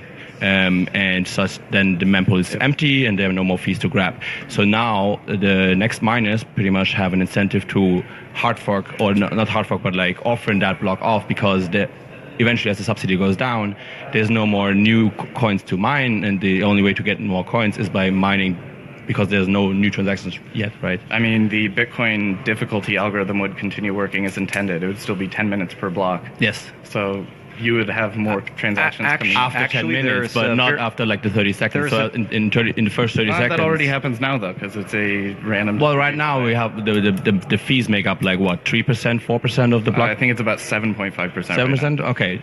Well, and that will continue to increase, right? So eventually the percentage will be more than 100%. So the fees will make up more of the reward of the miners than the subsidy. And in that case, in the first couple seconds, when a new block is found, it is actually an incentive for the miners to offer off that block the other miners. So yeah, Felix, ultimately what you're touching on, it's a little bit nuanced, but the system is unreliable under conditions where there's not a persistent backlog in a world where there's no inflation. Primarily because miners now are only paid via fees, and if you can't be certain about the fees being there as a result of something like a backlog or a persistent mempool, and you can capture the entirety of a mempool in a given block, miners are now explicitly attacking one another. You're also suggesting though, minor cannibalization. You're suggesting that the miners would completely undermine the system that keeps paying their bills. No, like the point would be is that to actually pay their bills, that would be a reliable way for them to earn. Because if that causes the people to lose trust in the Bitcoin network and the value subsequently drops, then... Do you agree there has to be a fee backlog? No. You don't? No. Then how do you characterize what a cost is to the network? How do you characterize demand? I think the free market is more than capable of figuring that out. The way you do that is by having supply. And as it did for the first 8 years of Bitcoin when there was no transaction backlog. And 100% subsidy. Yes. And that was adequate, and that was actually... Yes, but that will not be the case in 20 years. Yes, and I think that's why we need to increase the block size, so when the time comes, there are enough transactions that those fees can pay for the miners. Well, interesting stuff. But then why are you complaining right now that the fees are too high? Don't you want the miners to get paid? I think they can get paid plenty from the block reward. Do you think the 130% on average capacity increase from segregated witness will alleviate fee concerns in the short term? I think it would alleviate it in the very short term, maybe for a few months, but I don't see anything on the table from Bitcoin Core that would seem to indicate that they would plan to go beyond that also in the near term. What about Schnorr signatures? What about? I said also in the near term. Okay, so you just want fees to just continually go to the floor? Like, where's your trade-off? Why do you think they would continually go to the floor? At what point do fees start paying for the security of the network in your Did transactions only magically start costing money as soon as blocks filled up? No, they there's did not. Unbounded demand for free transactions. Unbounded. What do you mean unbounded? Like, then fundamentally, the system also happens to be storage. You can store things like op return and such like that. So if transactions were free in Bitcoin, cost to nodes would bear the entire externality cost of storing everyone's. Then why weren't blocks data. full until 6 months ago? Did this unbounded demand only arise 6 months ago? Because miners make decisions about the minimum amount they're willing to spend. So, well, it doesn't. What do you mean exactly though? Like there happens to be a fee backlog. So you seem to think the miners are going to shoot themselves in the foot. I fundamentally have a different characterization of you about how the trust topology of the network works in the context of the miners versus the users. That's it. I don't think it is miners versus users. I think the miners are a component of the users. Okay, so real quick, I don't want to go forever with this. This is a very interesting discussion. We do have an interview to do actually with Carlos Morales here in a little bit. So let's do another maybe 10 or 15 minutes. And Trace, you've been a little quiet. I don't know if you have anything to ask or to throw out there. If you do, feel free. And then if there's anyone else in the audience who maybe has a question, don't be shy. Yeah, I mean, we were talking about this earlier when we set up, when we were going over the agenda for the initial debate. And, you know, just the importance of code review. For example, what if there were a transaction, let's say that the network were to split and we had a Bitcoin Unlimited coin and we had a Bitcoin Core coin, and you were to make a transaction on the Bitcoin Unlimited network that somehow leaked your private key to your Bitcoin Core coin because there wasn't sufficient review of the Bitcoin Unlimited code. And there might actually be even incentive for somebody to sneak that type of compromise into the Bitcoin Unlimited software.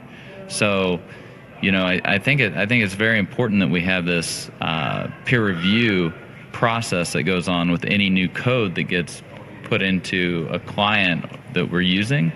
And so that's why I was, you know, particularly curious about the code review and the build process of Bitcoin Unlimited, but I guess like defer to the developers. But from what I understand, like most of the skilled developers who have a proven track record are all working on Bitcoin Core. So have you ever talked to Andrew Stone, the lead developer at BU? No. He has a pretty nice track record too. Maybe you could look into it. What's he done? He has built telco networks for the last few decades. What about scaled to hundreds of millions of users? How about distributed consensus networks? And like wallet software? So I mean, he's built stuff like, is he cryptographer or? He's worked with C++. I don't really think that well, that's good. I don't think the scaling issues that Bitcoin faces right now are cryptography related. It's networking.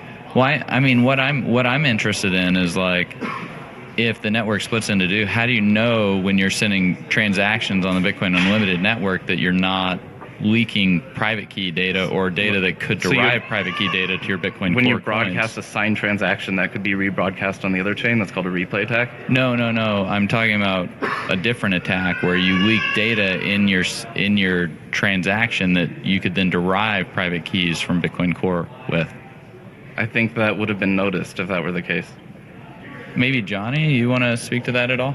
I mean, I don't want to talk about hypotheticals. It's not. I don't think that's necessarily a good use of time. Okay. All right. Well, Johnny, you may not be able to. It's a tough question. You're at the Blockstream office, so you do hear. What are the general impressions of Bitcoin Unlimited's programming skills and capabilities and competence in leading the way? Because my opinion is, if Bitcoin Unlimited gets adopted, my speculation is a lot of Bitcoin Core developers will just find jobs that pay them even more money that have nothing to do with Bitcoin? And what is the general view of the people in your circles about the competency of the Bitcoin Unlimited developers? I won't speak to other people's opinions, but what I will speak to is that if Bitcoin can be co-opted by political maneuvering, it's no longer an interesting system.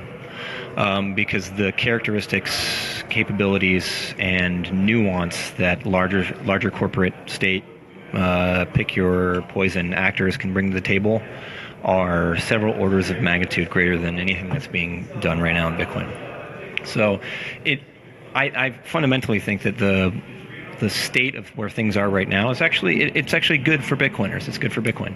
We're in a position where people are locked in lively conversation and debate about the characteristics of systems, the characteristic of what Bitcoin is, how people conceive of what Bitcoin means to them, of what it means to other people, and fundamentally that the defensive care of the defensive traits that come from Bitcoiners who are holders, Bitcoiners who are engaged in the process, learning what attacks to Bitcoin look like, make the system stronger and more resilient. Regardless of the characteristics of the outcome of this, in the event that we retain some a form of backwards compatibility, we end up with a system where people, as a result of the conversations around Bitcoin itself progressing, are more apt and able to understand Bitcoin, more apt and able to understand what makes Bitcoin valuable. Yeah, excellent. Let's get to this gentleman's question. What was your name, sir? I'm Bruce Fenton. Oh, yeah. I don't know how out of context, I didn't recognize you, but Bruce Fenton, everybody. Welcome. My question is for Jake. I'm wondering, what could Core do that would make you drop Unlimited and support Core? If they did the 2 megabyte block size increase, or is there something else that could be done? At this or point, is it too late? At this point, it goes so much beyond the block size. So there isn't anything that Core could do. If you had a magic wand that you could influence the Core developers. So my beef is not so much with every single individual in Core. It's more with Core, the entity, the group that puts out software binaries. I think that needs to be completely gotten rid of. And I hope that in a future where we have multiple competing Bitcoin clients on the market, that many of the Core developers stick around and keep contributing code. We do have competing Bitcoin implementations. Yours is Bitcoin the only one out of consensus. I mean, Satoshi said, I hate to say Satoshi said, but he said it's not a good idea to have competing implementations. They should always be. He said because it would make a headache for him as the project maintainer. Okay. Just another question. Would you I don't think unlimited blocks are a very good idea conceptually because of the backlog of transactions. I don't want to get into that, but can you mention your background? I get paid in Bitcoin for programming jobs. What do you mean? Some of your background. I started programming when I was like 12 years old, and I got in Bitcoin 2012 or something, 13. I don't know exactly. I mean, I understand the protocol pretty well down to the grid, and I haven't contributed anything yet, but maybe in the future. Anyway, so the question is, would you? I think again, unlimited blocks are a terrible idea, but would you try to get unlimited blocks as a soft fork, for instance, like with extension blocks or something? Why are you forced to go the hard fork way, where you will have the risk, and we have seen it with the TEC of the split in currency? So I actually don't think hard forks are that risky. Monero hard forks twice a year. I think Ethereum has had some absurd number of hard forks in the last year. Only one has resulted in a coin split, and that was because they were changing some property that people viewed as absolutely fundamental to the currency. I don't think 1 megabyte blocks are fundamental to Bitcoin's monetary proproperties. I don't think the 1 megabyte block size. This is just as contentious as the Ethereum. I understand that that's what the point of contention is, but I don't think that undermines Bitcoin's monetary properties. Are you saying because it's kind of arbitrary whether it's 1 megabyte, half a megabyte, 2 megabytes? Bitcoin is still sound money whether the blocks are half a megabyte or 2 megabytes. The moral hazard of your arbitrary construction around what is or is not something that's consensus critical is the problem. Because the exact same argument can be made about like, well, I think 1% inflation is also something that is potentially not contentious. And then you could make the same kind of attack vector to Bitcoin and the exact same methodology. I don't know why you think people would all of a sudden decide that Bitcoin should change to an inflationary system. I don't know why people are suddenly comfortable with suddenly removing backwards compatibility between clients. If a sufficient enough majority of people did want an inflationary Bitcoin, then I welcome them to go do that. Would you back a inflationary Bitcoin? Absolutely not, because I think Bitcoin is sound money. And I think most early Bitcoiners would agree with me. Do you believe hard forking being a difficult thing, hard forking being something that is critical to immutability, or the lack of hard forking being something that's critical to immutability, is a necessary characteristic of a sound protocol? I only think hard forking is difficult when certain people try to make it so. Monero doesn't have any difficulty hard forking. Monero's hard forks haven't been controversial much, and that's one of the reasons. Ethereum was very controversial. I think there's a very specific group of people, and this is obviously very controversial. Doesn't matter on which side you are. It's obviously controversial, so that will result in a currency split 100%. This debate goes back to 2010. People have been talking about the need to raise the block size for 7 years. By the way, as we kind of wrap up, I'm going to see if there's any more questions from the audience. But as we wrap up, I want to thank everybody involved. Bruce Fenton, thank you. Felix, for your question. Everyone online. John Dilley, Jake Smith, of course, and Trace Mayer. But in particular, Jake, I want to thank you because it did kind of turn into a multiple person on one situation, and that's not easy. And you've done a very good job of fielding a lot of the questions. You know, whether or not everyone agrees, whether or not there's consensus, whether or not X, Y, or Z person is right or wrong, you did an excellent job of that. So consensus is hard. Fun. Consensus is hard. It's hard. It really is. Yeah, well said. Well, unless you're a centralized system like Ripple. Or we still have 100 live viewers, guys. It gets harder the more people are in the system. Does anyone else in the audience have any questions? Well, we have Come on, you wallflowers. We have one pretty good question online, just came in. And then we'll wrap up soon, too, guys, because we do need to get to Carlos Morales. So it looks like it's for Jake. If 75% of miners want inflation, do you think they should be allowed to change the rules? I think the miners could fork themselves off, and I don't think any users would go along with them if they wanted that. You could ask the same thing about Bitcoin. About unlimited, that's pretty much what happened, right? Well, I think if there's with the header first block mining. Again, I think that if a significant enough majority of people wants their 1 megabyte Bitcoin to persist, that they should have every right to do so. So I can guarantee you that they will.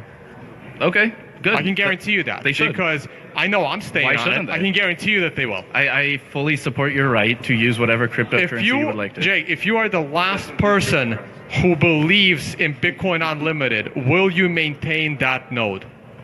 I believe that a cryptocurrency has value, or any currency, because of its network of users. Tone, what do you? I would not be one person using a currency. What are you worried about if the block size was increased to 2 megabytes? What specifically are you worried about? I'm worried about the moral hazard of 2 bitcoins and losing confidence in Bitcoin. But more importantly, what worries me... Why would there be confidence lost? What worries me the most is that the core developers who I trust with development, because my development days are long behind me, I believe they're the smartest people to solve these problems. And if they give in to the hard fork, which they know is dangerous, they will not be doing their fiduciary duty to make the Bitcoin the most optimal protocol. They will lose my faith in their ability to do their job.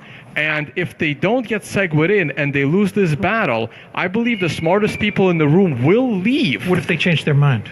They won't, because it goes against their beliefs of being the developers in Bitcoin. I think that, in my mind, that's already established. But what if somebody came up with a BIP that said, okay, whatever your concerns are with, you don't really have concerns about the 2 megabyte block. Your concern is that other people are concerned. If they approve a BIP because they think it's technically sound and not to meet in the middle, I will trust their decision. Fundamentally, we're dealing with a protocol. If politics are driving a protocol change or a protocol evolution, we have a problem. And fundamentally, that is a characterization in Bitcoin that mandates that changes that are not backwards compatible disenfranchise previous or earlier adopter Bitcoins necessarily at the cost of current Bitcoiners. Johnny, yeah, do you think I guess, Bruce, like a way I'd kind of answer that is, like when I've got a medical issue, I'll go to a doctor. And if I don't necessarily like his diagnosis or feel something odd about it, I might go to like another doctor or maybe even like a third doctor so I get a third opinion, you know? But at the end of the day, it's still my decision on what I do with regard to like my healthcare, right? And it's the same with like my financial healthcare. And I realize that doctors get paid for how many surgeries they do. Like there's this economic bias, and nobody cares about my wealth or my health as much as I do. Obama does. And so, yeah, Obama does. And so it comes down to like each individual. And in Bitcoin, that comes down to which, you know, whether individuals, what full nodes they're running. And so maybe that's what has to happen is people have to like learn by losing 30 or 50 million dollars as a community, who to trust, you know, and also be an example of who not to trust. Hey, Trace, can I just follow up on that? Just a question for you. If you have a doctor that you trusted up to this point, but you want to get a second opinion, and you happen to get that second opinion from another doctor whose suggestion is to cure you, they have to bleed you, would you want your doctor to then compromise somewhere in the middle? Well, I mean, like, to use that analogy with the doctor, they've got very specialized technical knowledge in a particular area, knowledge that I don't personally have. So we've got like what Hayek got the Nobel Prize for, right?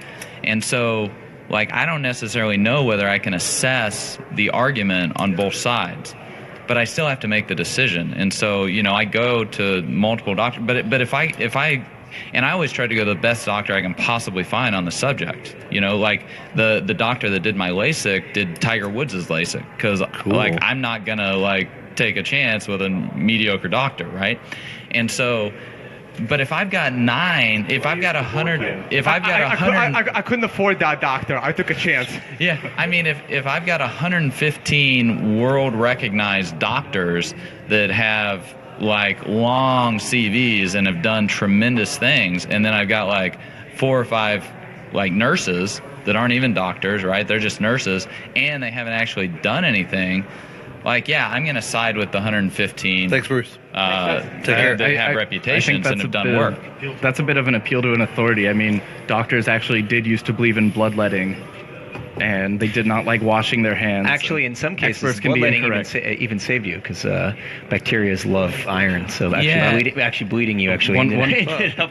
But those doctors have been pretty much removed from the system by more competent doctors. Well, maybe that's happening in Bitcoin right now. Right, and my analogy has been in a game of Survivor, the weakest people get removed, which is why I don't believe Gavin Andreessen and Mike Hearn are there anymore. Wow. You know, the weakest people get removed first, but then you come to a point where the mediocre people want to get rid of the strong people to have a chance. I think that's incredibly disrespectful to guys that contributed a lot to Bitcoin Tone.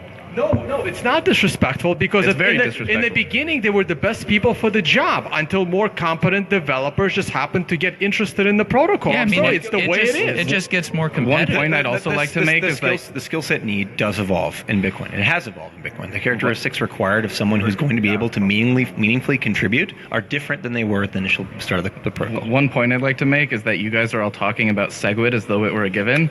SegWit is actually the more radical departure from what the Bitcoin protocol looks like compared to a simple block size increase. Well, elaborate on that. Why Just would to you make say an that? assertion. It creates new transaction formats. As coded by Core in its soft fork, it incentivizes certain transactions by doing a fee discount. Do you use CSV? Do you use check lock time verified? Do you use any of the, like, do you use P2SH? Do you use multisig in Bitcoin today? No, not really. Okay, well, I know people who do. So I have. Yeah, I mean, I bet you I'm not opposed to new features. I'm just saying, if you're holding SegWit up as a scaling solution, realize that that's a far more drastic change than a simple block size increase. I mean, payment channels were proposed as a possible methodology of scaling the system by both Hal Finney and Satoshi. So I'm not really sure. I'm also not anti-payment channel. Yeah. All right, we have another. Just a quick comment from online. People in the chat would prefer Tiger Woods' LASIK doctor to replace the Bitcoin Unlimited developers. I'm just reading. I want Tiger Woods' VD doctor. Am I right? Am I right? Okay. He keeps changing his stance, so I don't know. Nice. I just get one last hypothetical question, maybe. If somebody would come along, like recode the things Bitcoin Unlimited does as a soft fork, would you support that, or do you definitely want to have a hard fork? I actually prefer the moral clarity of a hard fork. It forces a vote one way or another. A soft fork drags users along whether they want to be part of that or not. Okay, thank you. But your system that you're proposing empowers the miners to do all future things. No, it doesn't. If I'm a user that is adamantly opposed to blocks above a certain size, I can set in my BU settings I will never accept blocks above a certain size. Or I can reluctantly go along with the majority of the network because that's what gives a currency value. Now we're at a agreed fixed size. So you have to recognize that there is a characteristic of this change to the system whereby miners are further empowered, especially miners amongst themselves in comparison to small miners. I don't think it's giving them any powers they don't already have. Miners can already add into their own core binaries that they want 2 megabyte blocks. It simply adds a communication mechanism. I know we're finishing up, but a quick question because I feel it's important. Does Bitcoin Unlimited have a roadmap? Well, a question just came in. I'm not sure about that. I can look into that. I'm not sure they have developers. They definitely have developers. I mean, why wouldn't those developers be working on core? I mean, several of them tried to, and were they just not good enough? No, they weren't cool enough to be part of Core's clique, basically. Well, I mean, Core is like a meritocracy. It doesn't That's care. not how Core works, Jake. And I'm not even part of how Core works. Okay, so may I ask a question here? Yeah. So this is obviously one of the contentions here. Hi, is how do we recognize or define an aggression against the consensus system, right? Alternative, what is the valid path to influence and upgrade the system, right? Whatever you Core says it is. characterize Jake, you're Jake, you're John, right? Yeah. So John characterized Jake's sort of MBU sort of approach as aggressive and hostile, and you disagree, right? So there's clear disagreement here. By not supporting backwards compatibility, it's explicitly hostile to Bitcoiners in the past who opted into a certain rule set, and as a result, are being forced to adopt a new rule set. What if past users so okay, you just defined it, great. Is there a mechanism for past users to upgrade that contract? Well, in the case of the invalid, in the case of the invalid BU block, they just ban all the peers that forward them an invalid block.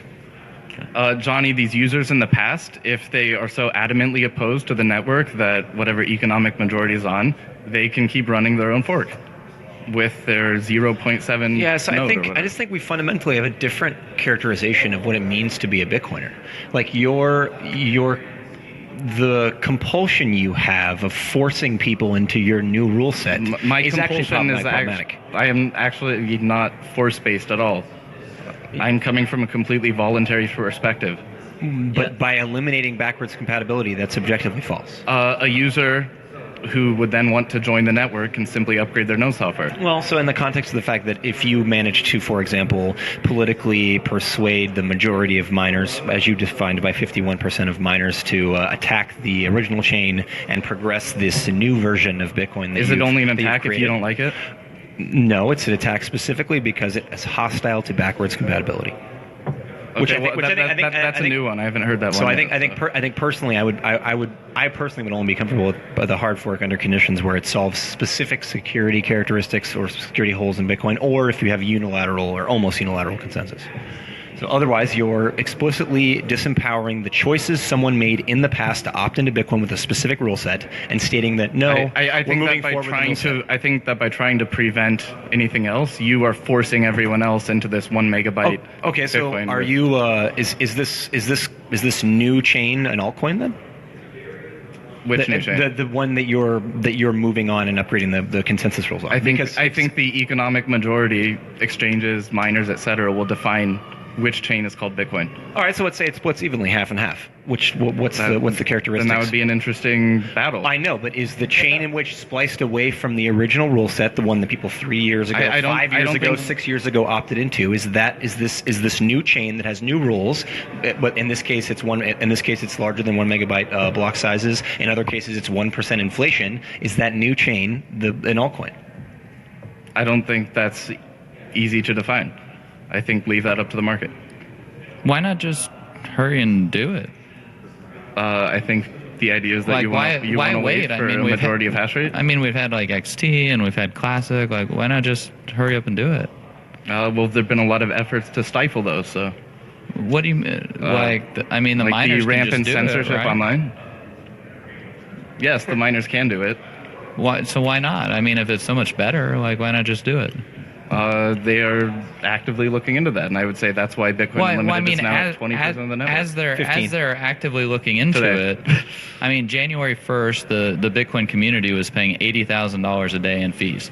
Now they're paying $200,000 a day in fees. Do you not see that as a problem? Well, that's what I'm saying. Like if Bitcoin Unlimited's the solution, then like why not just do it? So I was actually just in China last week and meeting with some of the miners, and I'm trying to emphasize to them why I think this is so urgent that fees are spiraling out of control like this. Well, but they like it. I mean, they benefit from it. They actually would prefer that nothing happened because then those fees keep going up. That's incorrect. So the miners, they definitely understand the sort of long-term incentives at play with Bitcoin. Yeah, but they are certainly enjoying the additional revenue. Or they get money in their now. hand right now. Like, I mean, like the miners, I mean, they actually would prefer that they continue being able to tax the Bitcoin community. That's nice while they have it now, but they're not going to kill Bitcoin to maintain that forever. I'm not saying that they would kill Bitcoin or anything, but they will kill Bitcoin if transaction fees continue going up. No, I mean, I wouldn't say that's necessarily true. Trace, Clark Moody here. Yeah. Why are they mining 1 megabyte blocks now and not 100 kilobyte blocks if they care about maximizing fees? I'm not sure that like 100 kilobyte blocks would increase the transaction fees that get paid. Why not? 1/10 the supply. Like, I'm not a miner. I don't really know, but I've seen small blocks. Not every block is full. I've seen smaller blocks come through the network. But that's for orphan rate. I mean, you'd think that a miner would want to put as many transactions as they can into the block that have transaction fees attached to them. And they generally do. Which is what they do. Minus empty blocks. Andrew Stone from Bitcoin Unlimited actually published a great paper on the empty block thing, the one transaction block. I recommend you check it out. But like, I mean, it just makes me wonder, like, where's the Bitcoin community gonna, like, I mean, is $1 million a day of transaction fees, or do like, because I mean, I think what's more important to look at is the cost per transaction, not the total. Well, yeah, but SegWit, for example, would decrease the cost per transaction and increase the capacity in the blocks. So, like, that would have an immediate decrease probably in fees it only paid, decreases but it would increase fees paid in the medium term. It decreases the cost of a SegWit transaction relative to existing transactions. What happens when those get all full? Yeah, so I mean, then you get rising fee pressure. Like, is this why the miners don't necessarily like SegWit then? Is because they like collecting $200,000 a day of fees? Wait a minute, Jake. I think Core made it clear that in that situation, if they see that a hard fork now becomes fairly safe, they would be for it. They just don't think it's safe now. That's actually the impression I get from the miners, is that they value not splitting the chain above all else. Yeah, well, at this current point in time, in a future point in time, if there is a situation where a hard fork becomes significantly safer and necessary, I have full faith in core developers that would be the direction they go, and I would want them to go in that direction. But right now, I trust their judgment that it's not safe to do so. You guys have me for 5 more minutes, well. Yeah, we should probably wrap this up, huh? Yeah. Long show. Very long show. Yeah, we had 100 live viewers, so that's great. There were thousands on here, on Facebook, across 14 different shares. So. All All right. Well, nice debating you all. Yeah. It's just a conversation. All right, and that'll end the circle jerk here. Oh, good God. So many Bitcoiners just talking about Bitcoin. Jeez. Thanks for having us. Thank you. We're still streaming live, sort of, on my end, but not recording. I'm going to try and get the video. I'm going to try and post it on either my YouTube channel